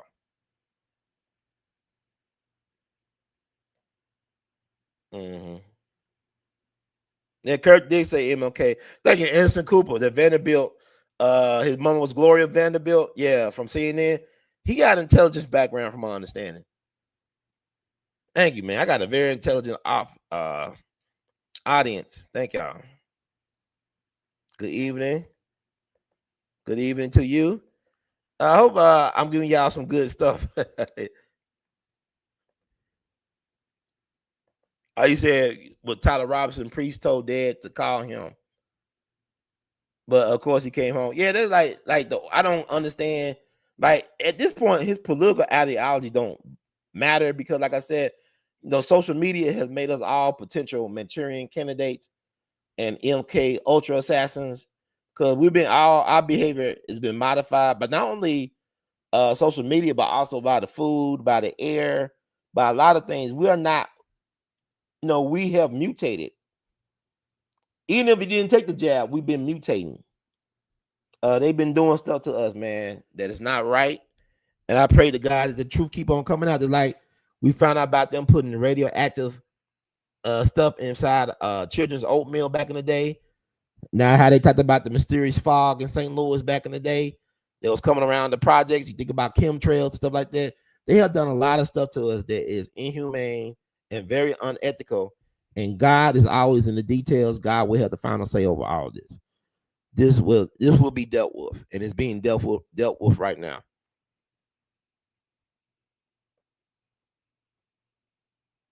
So let me get the Father Coughlin, another one of these iconoclastic demagogues from the 1930s. Father Coughlin, who was a Canadian who came to the Detroit area back in the 1920s to start a church in Royal Oak. This is a suburb outside of Detroit. He was a very powerful. This man had a radio show that came on at 4 o'clock on Sunday, I think. 4 o'clock Eastern time. This man at his peak had 45 million Americans listening to him. This is a Catholic priest from Canada. He had 45 million Americans listen to him at his peak, Father Coughlin. And finally, the Vatican put a muzzle on him back in 1942.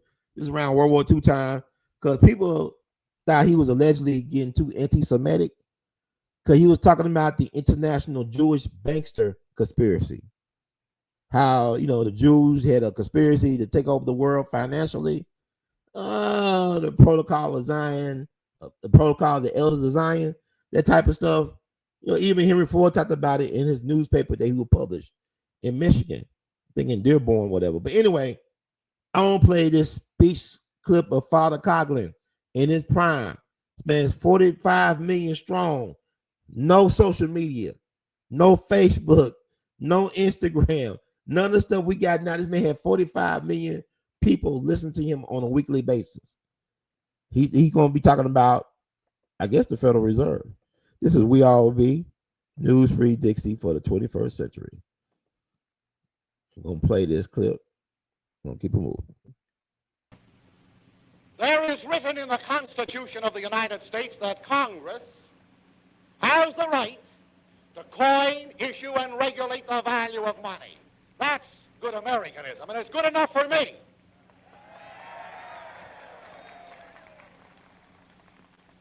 Every politician today in the Democratic or Republican ranks who sits upon one of the thrones of the mighty doesn't believe in that part of the Constitution. They don't want to believe in that part of the Constitution. They believe that the Federal Reserve Bank has the right to coin and regulate the value of money. They're not even Americans, these so-called Democrats and Republicans.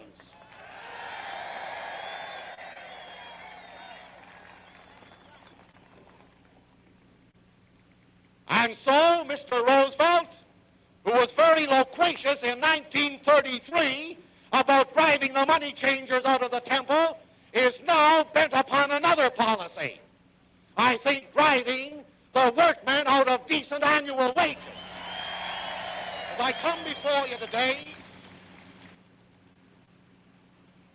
I wish to leave this thought with you, that in each congressional district here in Illinois, we will endorse a candidate who can rise above his party and puts patriotism first.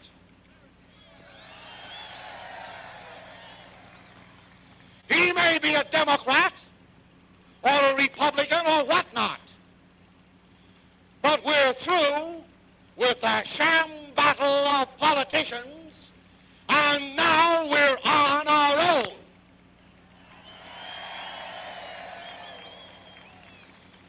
Therefore, under your congressional district presidents, form your battalions, take up the shield of your defense, unsheathe the sword of your truth, and carry on in Illinois so that the communists on the one hand, cannot scourge us, and that the modern capitalists on the other cannot plague us.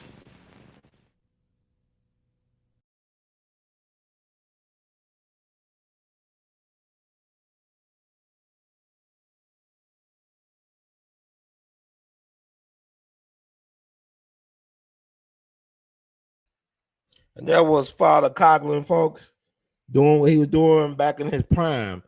There was a guy, look at me. This was a guy that had 45 million listeners. Excuse me. Woo. Hot mic.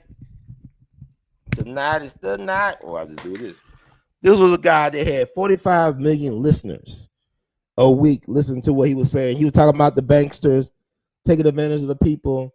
A lot of people don't know that the Federal Reserve is not federal, it's a private banking entity. It's kind of like if Jay-Z and Beyonce called their next child Federal Reserve Carter. Federal Reserve Carter will be no more federal or government than the Federal Reserve. And, recently the Federal Reserve was talked about. He had one the board of governors of the Federal Reserve. I don't know, y'all know the black woman named Lisa Cook. She took Trump administration to court about keeping her job. And I don't know if y'all been paying attention. Like they said, over 300,000 black women lost their jobs recently in the last several months. It's been a tough time for black women. Between this and Charlie Kirk, talking about black women having low processing ability as it relates to their cerebral. It's been a tough time for black women. But Lisa Cook, that job, she was guaranteed that position to 2038. For right now, the court has sided with her to keep her job, Lisa Cook, and she's guaranteed that job to have that job to 2038, y'all. You talking about some job security? We ain't voting on that. But Trump, I think what Trump does is what Trump does. He's trying to figure out what he can and cannot get away with. He's a very smart man. He's just gaming the system. I still can't believe how much stuff has happened. It has not even been a full year for the Trump administration. Think about what I just said. The stuff that's been happening right now could fill one presidential term. The type of stuff that is going on right now at home and abroad, this could be going for 4 years. This should be 4 years already. We have lived one presidential term in less than 1 year. That's insanity. Trump is a different beast, man.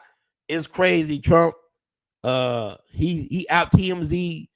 He out TMZ'd TMZ because he the one that told the world that Charlie Kirk passed. TMZ didn't have the information. Then Trump got on Fox News and Friends on Fox in the Morning, whatever.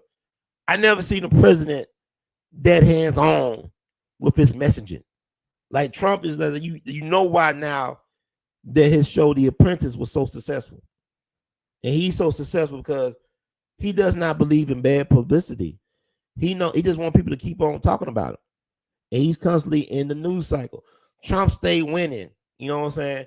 Whatever you think about his policies or politics, he stays winning. And he doesn't waste a tragedy. He makes the most of any moment. I mean, Trump, and my thing about people saying Trump is kind of unhinged. Anybody who wants to be the president of the United States got to be a little bit off. You got to have a little bit of megalomania in you to want to be president of the United States. Most people who want to be president of the United States can't be normal. It's like what Elon Musk was able to accrue in terms of his dynasty and wealth. He doesn't think like an average person. Average person get average results. You got to be abnormal in the way you look at things. You got to be more different. Trump and Elon understand that it's not even about being right or wrong. It's about being willing to make decisions and take risks. That's what makes a person successful. Because, in baseball, I used to love baseball. If you get 3 hits out of 10 at bats, you're batting 30%. If you score 30% in the academic setting, you fail your test. If you hit 300 or 30% in Major League Baseball, you an all-star. and you getting that max out contract of guaranteed money. See, it's all about putting things in its proper context and place. That's all I'm saying. But anyway, I hope y'all can hear me loud and clear. Hey, brother Marcus Stone. I mean, he was close to it, but think about it. If he was the model, you said modern day George Lincoln Rockwell, think about it. They both from Lincoln. I mean, they're from Illinois, which is the land of Lincoln. Abraham Lincoln made his career in Illinois. He's buried in Illinois. And Charlie Kirk and George Lincoln Rockwell are both sons of Illinois. What is it about Illinois and these mouthpieces? You know, Fred Hampton's from Illinois. Great orator. They assassinated him. All four of these guys were great communicators. They got ties to Illinois and they was assassinated. Chairman Fred Hampton Sr., President Abraham Lincoln,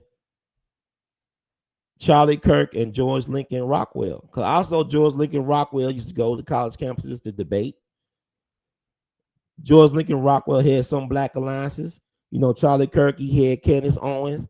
George Lincoln Rockwell had the Nation of Islam under the Honorable Elijah Muhammad. They did business with the American Nazi Party. Now, Malcolm was not always in agreement with this. You know, when they did the Roots, the Next Generation TV show, they had Marlon Brando play George Lincoln Rockwell. Y'all should check it out. I think Marlon Brando does an interesting show because Alice Haley interviewed George Lincoln Rockwell for Playboy magazine. So you had Marlon Brando playing George Lincoln Rockwell. He does an interesting take. You know, Marlon Brando, he's a Nebraska boy. He's from Nebraska like Malcolm X. Malcolm X was from Nebraska. Well, he was born in Nebraska, raised in Michigan and Boston or whatever.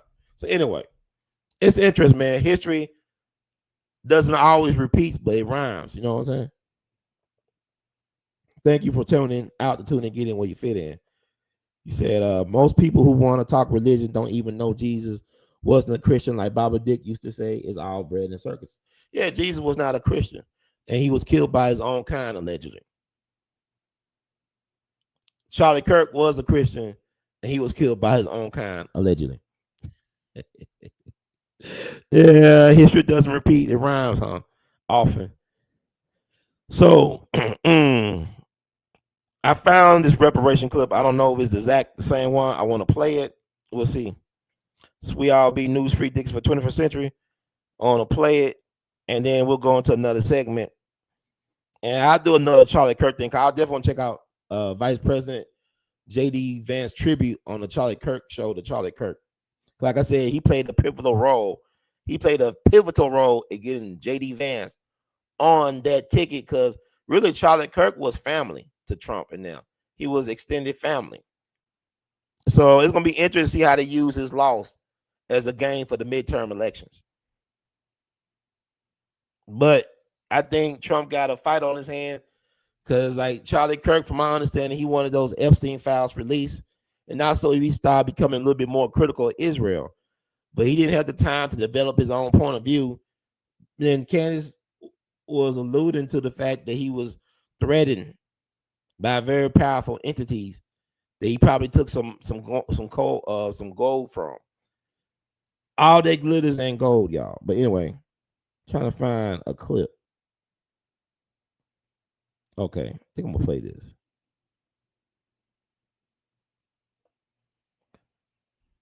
So I can play this. So we all be, y'all. Thank y'all for tuning out to tune in to get in where you fit in, being very patient as I'm navigating these things. See if it pops up. Community receiving reparations. I'm against that. Yeah. Okay. Well, why so? Well, first of all, what is the black community? So, for example, do you mean like recent immigrants from Haiti or Nigeria? I do not. No. Okay, for sure. So you're meaning like ancestral descendants of slaves. Correct. That Yes, could be proven with documentation. absolutely. Right? Okay. So to be consistent, do you believe that other groups that have been mistreated in America should also receive reparations? What are those other groups? Well, they're not necessarily by America, but let's just take one. Jewish Americans, right? Okay. They almost got eliminated in the Holocaust. Should they receive reparations? Not from us. Okay, not from us. Not but- from the United States, that is. Okay. So here's my view, and I want to hear yours, which is that I did not own slaves, and you were not a slave. Correct. Right. So we are individuals, and therefore we cannot be held accountable or should receive something from something that didn't happen to us or something we did not do. That is a basic law of justice, that I can't be held accountable for something that somebody looked like me did, and you should not benefit from something that somebody you were related to. Now, you'll probably say systemic racism and how that passed down to generations. Happy to address that. The problem with reparations, though, is basically what you're saying is I'm going to take money from Charlie Kirk for something he didn't do and give it to a group of something, to somebody of something they also didn't do. For what reason? How is that just? How do you feel about the Black community receiving reparations? I'm against that. Yeah. Okay. Well, why so? Well, first of all, what is the Black community? So, for example, do you mean like recent immigrants from Haiti or Nigeria? I do not. No. Okay, for sure. So you're meaning like ancestral descendants of slaves. Correct. That could be proven with documentation. Absolutely. Right? Okay. So to be consistent, do you believe that other groups that have been mistreated in America should also receive reparations? What are those other groups? Well, they're not necessarily by America, but let's just take one. Jewish Americans, right? Okay. They almost got eliminated in the Holocaust. Should they receive reparations? Not from us. Okay, not from us. Not from the United States, that is. Okay. So here's my view, and I want to hear yours, which is that I did not own slaves, and you were not a slave. Correct. Right. So we are individuals, and therefore we cannot be held accountable or should receive something from something that didn't happen to us or something we did not do. That is a basic law of justice, that I can't be held accountable for something that somebody looked like me did, and you should not benefit from something that somebody you were related to. Now, you'll probably say systemic racism and how that passed down to generations. Happy to address that. The problem with reparations, though, is basically what you're saying is I'm going to take money from Charlie Kirk for something he didn't do and give it to a group of something, to somebody of something they also didn't do. For what reason? How is that just? How do you feel about the Black community receiving reparations?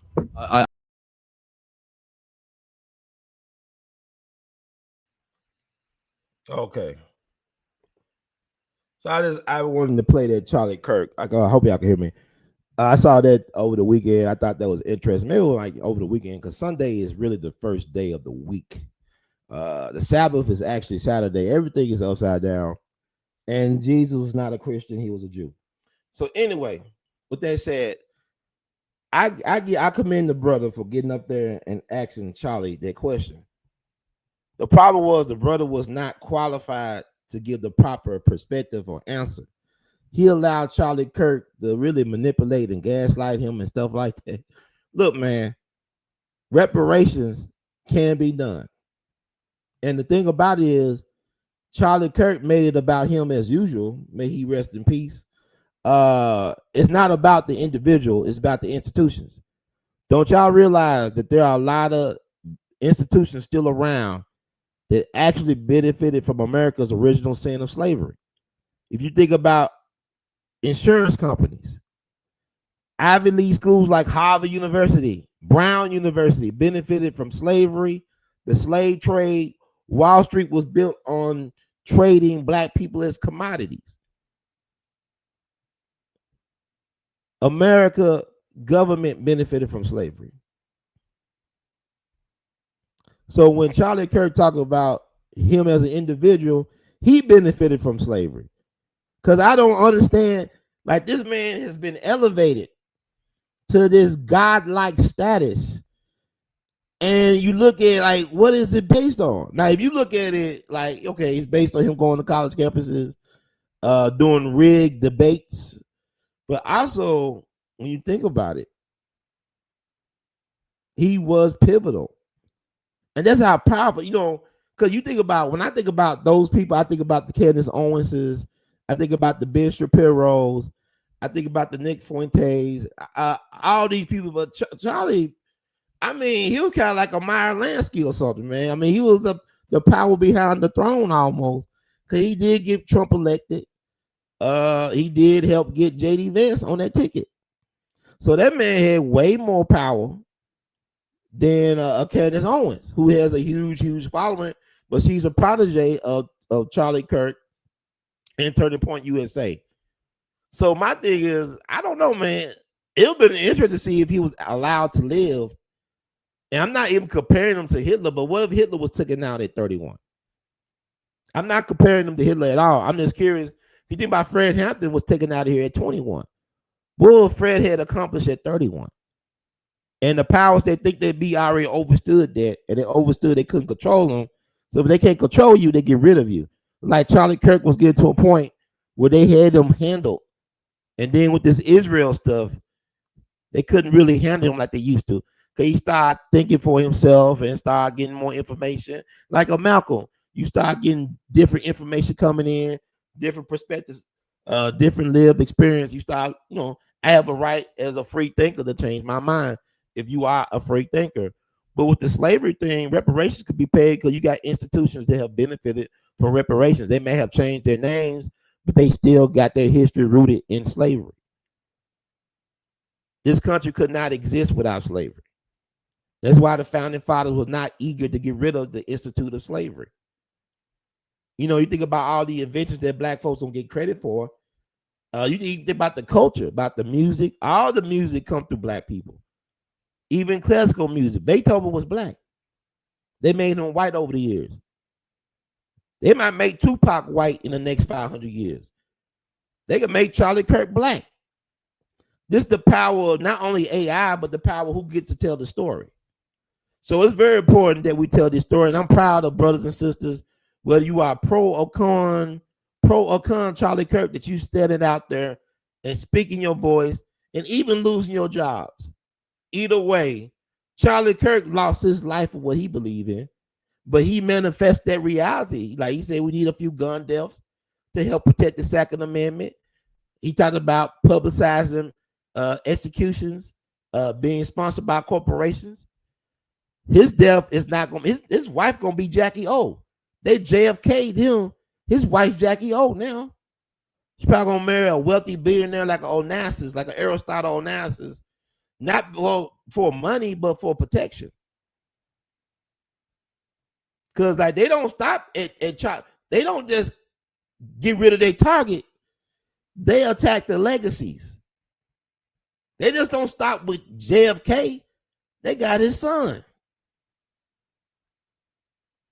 Dr. King family, they were targeting Dr. King family before he was born. The government started targeting Dr. King family. It started with his maternal grandfather at Ebenezer during the Red Scare of the 1919s, or whatever you want, the 19 teens. He had spies at Morehouse watching Dr. King. Then he went to Morehouse, at 15? Dr. King, see, I don't understand about Dr. King. Dr. King wasn't a made man like that. Yeah, he was boule to a certain degree. Dr. King was an alpha, but he wasn't no Mason. So he still was an outsider, and he was pissing off people that were in those groups, even in the ministry. Like, they taught the Daddy King, control your boy, bring him back to Georgia, put him in the pulpit next to you, shut him up. And to Dr. King's credit, he did not allow his daddy to attack his manhood, like to make him feel less than a man. He had the right woman with him, Coretta, but he stood on his two.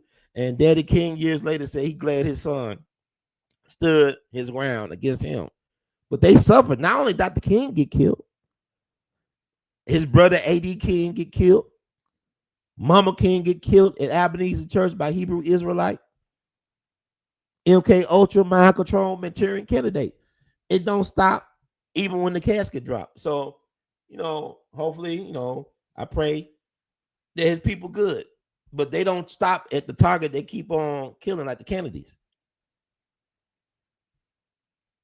See, RFK Sr. lost a grandchild and a great-grandchild. Kathleen Kennedy Townsend, who's the lieutenant governor of Maryland at one point, whose godfather was Senator Joseph McCarthy. Yes, Senator Joseph McCarthy of the Red Scare era. One of the most powerful people in America back in the 50s. He gave her daddy his first job in D.C. as his legal counsel back in the 50s during the Red Scare. He was an Irish Catholic. Daddy Kennedy loved him some Senator Joseph McCarthy. That was Robert Kennedy's firstborn godfather. And they got rid of him at Bethesda Naval Hospital base back in the day. He had some type of knee injury. Next thing you know, he was dead. That's why Donald Trump got his ass out of Bethesda Hospital. When they say he had that COVID stuff, Donald Trump said, look, everybody, I'm healthy. I'm driving in a car in circles. Get me the hell out of here. It's like with Reagan. They were trying to get rid of that Reagan. They were trying to take Reagan to Navy Bethesda Hospital, Bethesda, Maryland. But somebody said, well, George Washington University Hospital is right around the corner. They was going to finish Reagan out at the Naval Hospital. But divine intervention. And then people there said the shot didn't come. It came from above them. You had witnesses that said that they heard the shots were coming from down at a downward angle towards Reagan. And that's another story. But whatever they did to Reagan, he got wounded. It accelerated his deterioration of his health. Whatever happened that day. So anyway, I know I said a lot, but it's a lot. But anyway, yeah. So you know, Kathleen Kennedy Townsend, her child and her grandchild, they both drowned in Maryland, and they found their bodies a couple of days later. This is right, I want to say about in 2020, right around where everything was about to shut down, whatever. So they still killing Kennedy. So RFK Jr., God bless him for being so brave and courageous, and it stands for our nation. Because the Kennedys, he don't have to be out there serving the people, man, but he believes in what he's doing, and he's putting his life on the line. So God bless Robert Kennedy Jr. And also this year is the centennial year of his father's birth as well, Robert F. Kennedy Sr. So, you said he was just another far-right rack or hack. Candace Owens, Nick Fuentes, Matt Ross. Yeah, I remember when Nick Fuentes went to Mar-a-Lago with Donald Trump and somebody else, the other guy. So it's funny, like I didn't really know about Charles Kirk until recently after he died. Like I said, you nobody till somebody kill you. But then I went to Mar-a-Lago.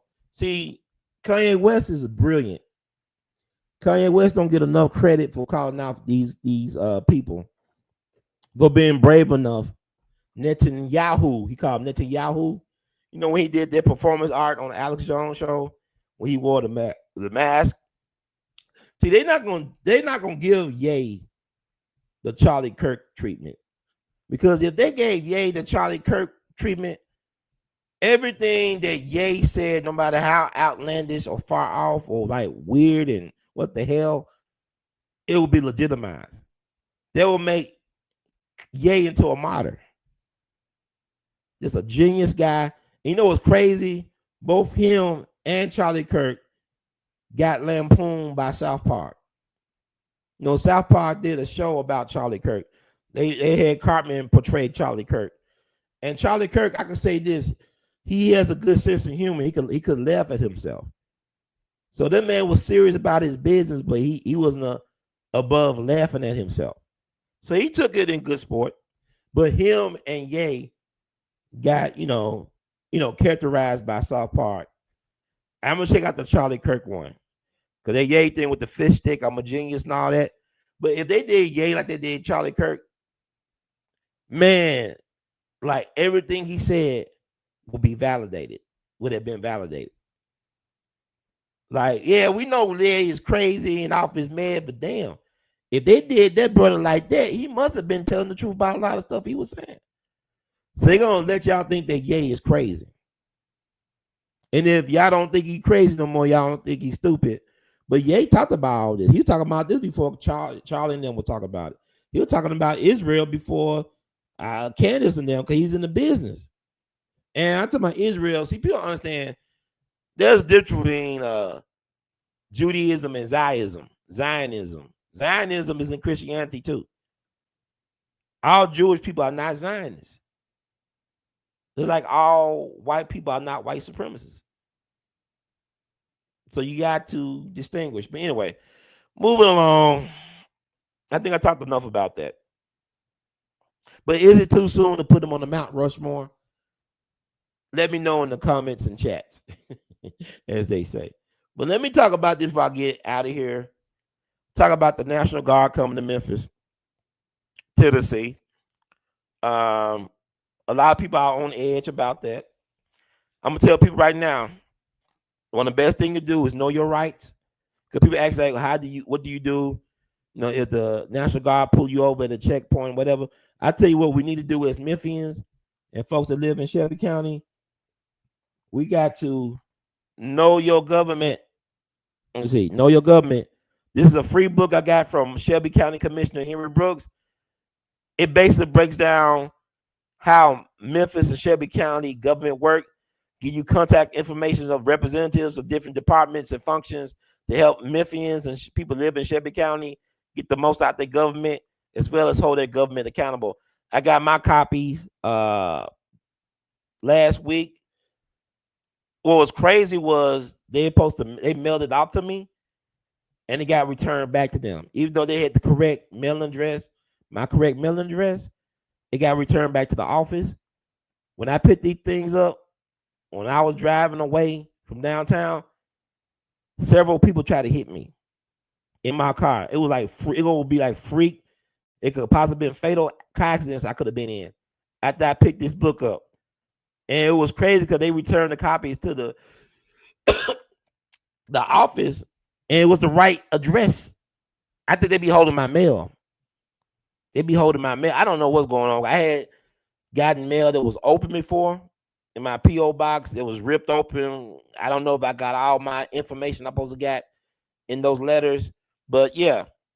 But if you live in Shelby, this is a free book from Commissioner Henry Brooks. Get your copy today. You can call Audrey, her office staff person. Get you a copy. Especially if you live in Memphis and about to be going down with martial law, allegedly.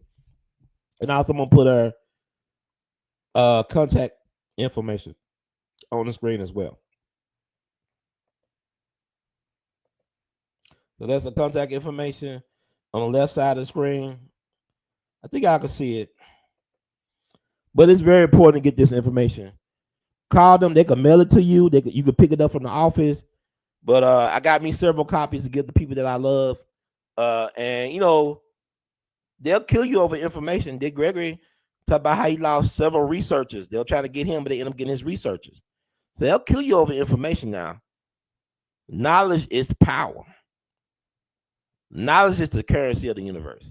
Not no money, not no silver and gold, none of that. Knowledge. I'd rather have knowledge than silver and gold, because with knowledge you can make anything currency. You can use alchemy to make anything currency. So I hope y'all see that. And let me talk about the National Guard coming to Memphis. You know, there was an announcement made on Fox. President Trump is amazing. He's like P.T. Barnum on steroids. And he made the announcement that instead of Chicago, he get a lot of pushback that the National Guard would be coming to Memphis, right? And, you know, he said that an executive, like a trained executive who also served on the board of FedEx, he claimed that Memphis was so bad that he had to have a armored car service driving one block to his hotel. And I said, man, that's so much cap. I walked downtown Memphis yesterday. I was not in fear of my life. Now, this thing that have happened, like the guy who's over the Chamber of Commerce, Phil Trinery, he was assassinated downtown. This is a white man who was over the, I think, one of the Chamber of Commerce that we have in this town. He was walking downtown, got shot in the head, execution style. And my thing is about Memphis. Memphis not about random crime. It's organized crime. Like, you hear about people getting killed in Memphis, a lot of times it be some, like they in a gang or some type of organization. And, you know, you look on YouTube do a better job. YouTube hood reporters do a better job of breaking down what was going down in Memphis. Like, you know, on the local news, they'll say, well, you know, 2 people were shot in so-and-so neighborhood on the 400 block, da-da-da. But on YouTube, they tell you what, you know, Ray and Tizzle was a part of so-and-so mafia. It was connected to so-and-so record label. They had a beef that was going on for 2 years. They're going back and forth on Facebook Live. And this is why they got shot today. The YouTube hood reporters and like the news here don't got nothing. Like I learned about the Dolph thing. Oh man, they getting away with Dolph. But you know, there's a lot of people that have died in these Memphis streets over Dolph. There's a lot of people that have died over Dolph. So y'all thinking people getting away with stuff? Nah, they're not getting away with stuff because there's a difference between there's court justice, street justice, and God's justice. Nobody gets away with nothing. It's gonna be court justice, gonna be street justice, be God justice. That's how it works. So Memphis, I don't fear for my life. I'm just keep my head on a swivel. I become more aware of my surroundings as any place. But people get killed in Beverly Hills all the time. Not all the time, but they get killed enough to know that Beverly Hills, you can get killed in Beverly Hills. I mean, Bugsy Siegel was killed in Beverly Hills. You know. So my thing is this: it's like God is still in control. But I actually talked to Memphians today from different walks of life, mostly black people, all black people actually, and asked about their thoughts about the National Guard coming here. They actually welcome the National Guard to come here because I do too. Because I think if you tried everything else under the sun, why not try this? And people got this fear of the National Guard. It's like I haven't heard of anything the National Guard did that was so like traumatic since the 1960s. Well, maybe like Jackson State, down in Jackson, they did, and then you think about Kent State, and I don't see about when the Jackson State thing happened.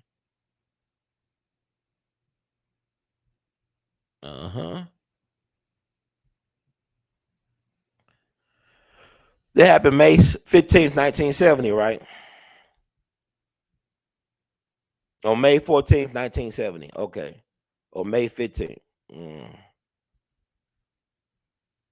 was like state police. The event happened 11 days after the Kent State shootings, in which National Guardsmen killed 4 students at Kent State University. So this happened over 50 years ago, both of these things. Protests of Vietnam War, Jackson State. About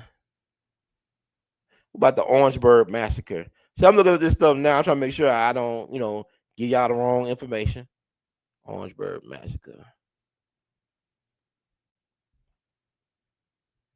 Okay. Orangeburg Massacre happened February 8th, 1968. Police shot and killed 3 unarmed black men during a student protest at South Carolina State College in Orangeburg, South Carolina. So I gotta go almost over 50 years. I ain't even National Guard. Now I know the incidents where National Guard were involved in doing some horrible things to black people, but you gotta go back to over 100 years for me. You think about Tulsa back in 1921, Elaine, Arkansas, the race massacre in Elaine, Arkansas, back in September 1919, where you got photos in the Arkansas State Archive that shows a sitting governor marching with a National Guard looking for black people. They were going black people hunting, almost like some Katrina stuff. But this, you got photos. This is evidence of a governor who was actually born. He's from Mississippi, but he was a governor of Arkansas, walking around with National Guardsmen, all armed, looking for black folks to get rid of. I'm not even making this stuff up. I actually interviewed the late Arkansas historian and lawyer, a white man named Griff Stockley. He passed away not too long ago. Go on my We All Be TV archives. We talked about the Elaine race massacre. He talked about the horrific things that were done to black people. Perhaps almost 1,000 black people were lynched in that point. And National Guard was involved. But I don't hear anything about National Guard being like that now. And now you got to go back 50 plus years for the National Guard to really be involved in something like a Kent State type of thing. So I'm not even afraid of National Guard coming in here and doing their business. What's crazy to me also is the fact that today, like I said, I'm for the National Guard coming in. Today, I was pulled over in Memphis, in Cordova, part of Memphis, by the Highway State Patrol. Governor Lee have sent a large amount of Tennessee Highway Patrol people to come into Memphis ahead of the National Guard. I got pulled over. I was driving with my aunt. I was looking on my phone. I saw the state trooper pull next to me while I was driving. I said, oh, shit. I didn't think nothing. I said, maybe I put it down fast enough. Because, his windows were tinted, but he pulled right. He was driving right next to me at the light. Then what he did, he got behind me, turned them lights on, and I pulled over into the hospital parking lot of St. Francis. And he said he saw me on the phone. My aunt said, he was helping me find like a restaurant. He was helping me with the phone. So I gave him my license and registration. He was a brother. It was a brother state trooper, right? And so he gave me my stuff back. Said, man, if I had gave you a ticket today, you would have got your license suspended. I said, my license suspended. He said, you got stuff that go back 10 years ago. Now, they'll tell you, like, insurance company, like, I got some speeding tickets. It's been like over 5 years ago since I got my last speeding ticket, right? And, like, insurance company said, like, after 5 years, they drop off your record, your insurance get cheaper. Car insurance is too expensive anyway, and that's another story. But I'm saying, like you said, because I was mad. I ain't gonna lie to you. My face was like I was mad. I'll try to hide my emotions. I looked at my phone, whatever. But dude. But when he told me about the points part, that kind of pissed me off. I said, man, so you said I pled guilty to all that. I'm gonna tell you a story. And I told him what happened to me before. And I know a lot of black folks had this happen to them before. I got pulled over by a black female sheriff deputy with my mom in the passenger seat, front passenger seat. The lady, because we're trying to figure out why did she pull us over. I wasn't even going that fast. This black woman told me this. She said, the reason why I pulled y'all over was because I could not catch the person speeding in front of you. I promise this is what she told me. My mama was about to do a Sandra Bland. I said, Mama, chill out. I'm trying to survive the encounter. And for whatever reason, I did not challenge the ticket in court because I think I was out of town for a funeral or something like that. And that was when the court date was happening. It was something, because I'm sure I would have been there, but it was like traumatic. This woman admitted to me, it was a black female law enforcement officer that said the reason why I gave you a ticket was because I could not catch the person in front of you. So I should have kept on going then. I don't know. But I'm saying, like, okay, it's interesting I have these experiences with black cops. I had some interesting experiences with white cops too. One white state trooper out in Missouri gave me he made the speeding ticket lower because I graduated from Washington University in St. Louis. Oh, then you're a college graduate. You went to WashU? I'll make the ticket lower for you. And it still was a lot. But I didn't get a speeding ticket in over 5 years. So I don't know, man. But that pissed me off. He said, I told him that story. I said, yeah. So all those points you said I accumulated ain't always accurate. And I'm glad the brother he gave me a pass. You can tell he was a young guy. He was a young guy, military. You can tell he had military background. But I was pissed off tonight. But I said, yeah, I still bring on the National Guard. And the reason why I want the National Guard here actually is to expose Memphis's mismanagement of the infrastructure. Because it's weird, Mayor Young got on TV last week after Trump did his impromptu. We're not going to Chicago, we're going to Memphis. And he's talking about how the crime was down. The crime is not down. It's how you interpret the crime. The numbers don't lie, but people do. And people could use, look at Charlie Kirk. He could take facts and statistics. He could twist them to fix his narrative, whatever his ideology. And people could buy into it because the way he sell it. Because tank what you do, it's the way that you do it. All right? So crime may be down, but it's how, even in Baltimore, it's like, oh, homicide is down. But they also do this. They'll find a body. Cause of death is unknown. Cause of death could be a homicide. But if you classified it as unknown, it don't count as a homicide. So, yeah, homicide is down, but you're not counting all the actual homicides. So that's what they do everywhere. But I want to expose the mismanagement of what they do, because what they had the nerve to say, we need more money. No, we don't need more money because the money that we have is not getting to the right spaces. It's like they'll give money. We got a lot of churches in Memphis, man. A lot of pastors. Like I tell people all the time, Memphis has produced their fair share. We have produced our fair share of preachers, pimps, and lawyers. Sometimes all three in one.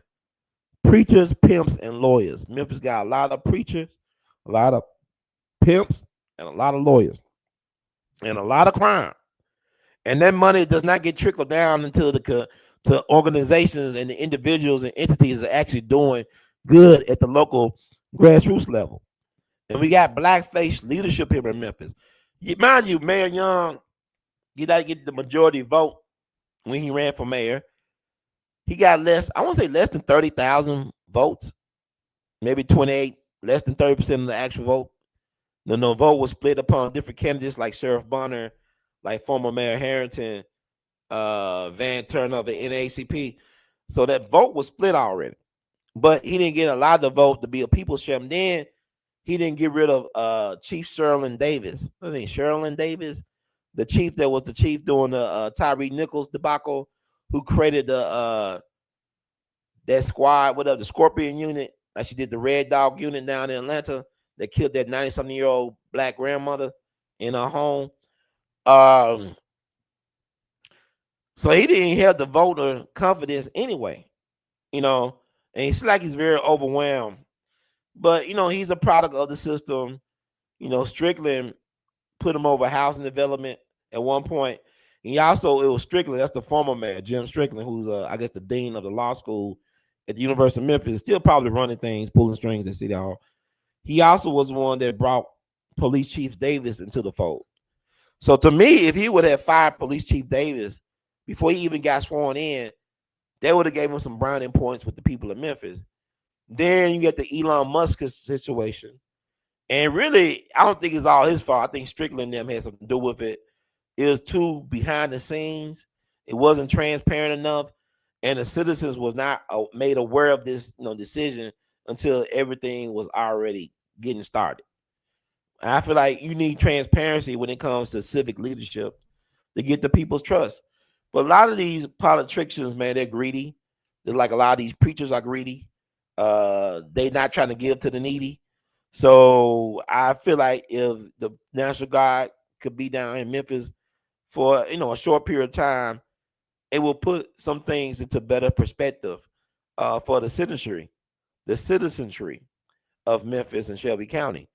Because we need better leaders, but you get the leaders that you vote for or don't vote for if you're not involved in the process. So my thing is this. Yeah, I welcome the National Guard to come to Memphis. I'm looking forward to seeing what's going on. And also, I'm looking forward to bringing you all my perspective as a person who lives in Memphis, Shelby County, Tennessee. And I hope that you all support and continue to support my efforts to bring you news from a different perspective that you're used to. And I'm going to do another part 3 with Charlie Kirk. I don't know if I covered everything I wanted to cover, but I thank y'all for tuning out to tune in to get in where you fit in with me, Brother Ron. If you like the words from Brother Herb, please spread the word. We All Be TV too on YouTube, rumble.com/We All Be TV.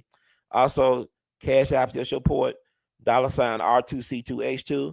That's $R2C2H2, $R2C2H2. And I don't know, man. Like, share y'all thoughts with me. Greetings. Y'all can play this on the replay. I hope I gave y'all a good replay. But like I said, Charlie Kirk is kind of like what's the girl name? Ashanti. I mean, the machine can make anybody a star. It's like, look at me, Brother Ron Herb. They can make me a star. If they want to, they can put the money behind me. I got a great origin story. We All Be Group Incorporated. Brother Ron, community organizer, put on annual events for the culture, for the community. A public scholar, public intellectual, got provocative viewpoints, perspectives. Y'all can put some money behind me. Y'all can bet on me. I'm a good horse to bet on. That's how this game works, man. It's not about talent a lot of times. It ain't about who know you. It's not about who you know. It's about who knows you. And Charlie Kirk, I mean, he was put on the fast track to become somebody, and he pissed off the wrong somebodies. and they sent out this patsy. I don't really know if the dude did it because they call him Tyler Robinson and not Tyler James Robinson. I'm used to my well-known assassins having 3 names. And great point. We still do not know who dude is. They tell me he's a leftist, he's a rightist. Don't know what he is. He's whoever they want him to be. It's kind of like Cash Patel's eyes. Look at Cash Patel's eyes at the press conference. America is as confused as Cash Patel's eyes. The FBI up here taking selfies. He's kind of like J. Edgar Hoover. Man, you know what J. Edgar Hoover right now would be doing with social media if he was head of the FBI? J. Edgar Hoover probably have an OnlyFans. Want to see some real crime? Want to see some real organized crime? Join my OnlyFans. Shit. They are making them, and people, I hope people ain't falling for it. Because people always say, well, that was not a professional hit. I'm going to tell you something. If the person get their target knocked off, that's a professional hit. It could be amateur hour and you get the target, you still professional. Like even with Dolph, like Cornelius Smith, Cornbread, he couldn't hound that gun, but he did what he had to do to get taking Dolph out. Mission accomplished. You don't have to be no sniper to do this work. But that boy, like, that's the timing of it. It was so theatrical. He said gang violence. And even look at them guys doing hand signs, the videographer, and then his bodyguard. And that bodyguard looked like the same guy that was in the Secret Service in that picture with Trump when they was trying to hold Trump or whatever. It's like the same. It won't surprise me that was Secret Service and that's the same guy. But it's never a long gunman. It's long gunmen. And when they say, folks, and I'll say what it is. It is staged. Everything's rigged. It's like the debates with Charlie Kirk with the students. Everything's rigged. Because my thing is, did the FBI or law enforcement question the dude that gave Charlie Kirk that question? Or was he part of Charlie Kirk's setup? Like he was a plant in the crowd that asked Charlie Kirk that question? Because the way they did it seemed, that was like something from The Godfather. It was so perfect. But Charlie Kirk talked about gun violence being necessary to secure the Second Amendment, and he became a blood sacrifice for this cause. I really don't think Charlie Kirk was expecting to be dead that day. Even though he said, and then people talking about, oh, he's a Christian. Whatever. Okay. I mean, if you got, I'm not going to belittle people for respecting Charlie Kirk. Charlie Kirk. There are people that don't like me. There are going to be people going to say things about Minister Farrakhan, whatever that time is. I hope he live a long life. He's in his 90s. But they're going to have some things to say about Minister Farrakhan. He left a lot of footage, a lot of stuff out there for them to say, critique. There's going to be some people that going to be riding for Farrakhan, just like anybody else. Judge Joe Brown, a friend, very polarizing figure. When he died, he already knows that. And it reminds me, I'm going to close with this. Kevin Samuels, the hate that he received in death. You had black women celebrating. Even I remember Dr. Francis Quest Wilson. You had black folks celebrating. But people are still uploading Kevin Samuels clips. They still are disciples of Kevin Samuels out there doing his work, which some people look at as God's work. And just like, when they killed Charlie Kirk on September 10th, 2025, they raised up the nation of Charlie Kirks. It's going to be interesting. Because like I said, he's more powerful in death than he was in life. And I'll say this before I go. What happened? See, death date is important. He died on the eve of the September 11th anniversary. I can't believe it's been over what? How many years? 24 years? What? Yeah, 24 years since September 11th. That's crazy. What's some things that happened in American and world history on September 10th? Oh, shit. Okay.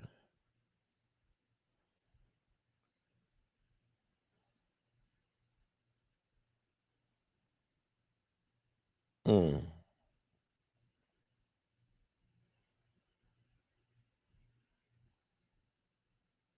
Okay.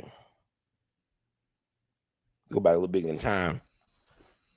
September 10th, 1991, the Senate Judiciary Committee began its confirmation hearings for Supreme Court nominee Clarence Thomas, which became a watershed moment for discussions on sexual harassment in the United States. That was September 10th, 1991. 1981, September 10th, Pablo Picasso's monumental anti-war mural, Guernica, was returned to Spain after being held at New York's Museum of Modern Art for over 4 decades.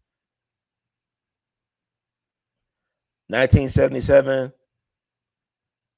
Hamida the John Duby, forgive me, a convicted murderer, became the last person to be executed by guillotine in France. So didn't Charlie Kirk call for a public execution? And they talk about this dude in France being executed by guillotine. I guess that was public in 1977, September 10th. September 10th, 1960, Hurricane Donna, a powerful Category 4 storm, struck the Florida Keys and caused widespread death and destruction from the Caribbean to New England. September 10th, 1846, Elias Howe received a patent for his lock stitch sewing machine. September 10th, 1608, English adventurer John Smith was elected president of the Jamestown Colony Council in Virginia. That's Charles Kirk people, I guess. See, and also what happened on the same day that they got Charlie Kirk, on September 10th, 2025, Israel strikes in Qatar. In an unprecedented move, Israel launched an attack in the Qatari capital of Doha, targeting senior Hamas officials. The strike led to global condemnation and raised concerns that it could jeopardize ongoing hostage negotiations. 2 for 1, strike in Qatar, or Qatar, whatever, and Charlie Kirk assassinated, who was starting to become a critic of Israel policies. That all happened in one day, but the world paid more attention to Charlie Kirk than it did to the Israeli strike. And Israel had been known for striking during times where the world was distracted, whether it be Super Bowls or Oscars, Academy Awards, or Emmys, whatever. They'll do their little sneak attacks, allegedly. Then said, also September 10th, 2025, Russian drones violate Polish airspace. The Polish Air Force and NATO allies scrambled fighter jets after Russian drones entered Polish airspace during an attack on Ukraine. The Polish military shot down 4 of the drones, and Poland's Prime Minister Donald Tusk referred to the incident as an act of aggression. Also on September 10th last week, Apple reveals new products. Apple held its annual hardware event, unveiling the iPhone Air and iPhone 17. All this before Grand Theft Auto 6. Yes, y'all be saying. Also, September 10th was World Suicide Prevention Day. This day is observed annually on September 10th to raise awareness and promote mental health support globally. We look at the so-called profile of the suspect assassin. They get a lot of mental things going on with him, allegedly. Who really knows for sure? But those are some of the things that happened last week on September 10th, as well as historically over the years and decades and centuries of September 10th. So, I mean, just like what I talked about Franklin Roosevelt, he died on April 12th. April 12th was also the start of the American Civil War. April 12th was also a dark point in the war, in the Civil War, that was known as the Fort Pillow Massacre, where all the U.S. colored troops and women and children were massacred by General Nathan Bedford Forrest, according to his supporters, the Dr. Martin Luther King Jr. of his time and his Confederate allies. So, I mean, what's in a day? What's in a date?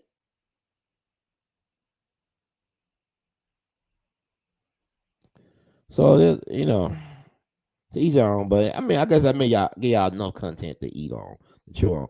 And your brother Influence 1414. Kirk has some very disparaging things to say about black people. That's all I really know about him. So no love lost. And much respect. I mean, you entitled to your opinion.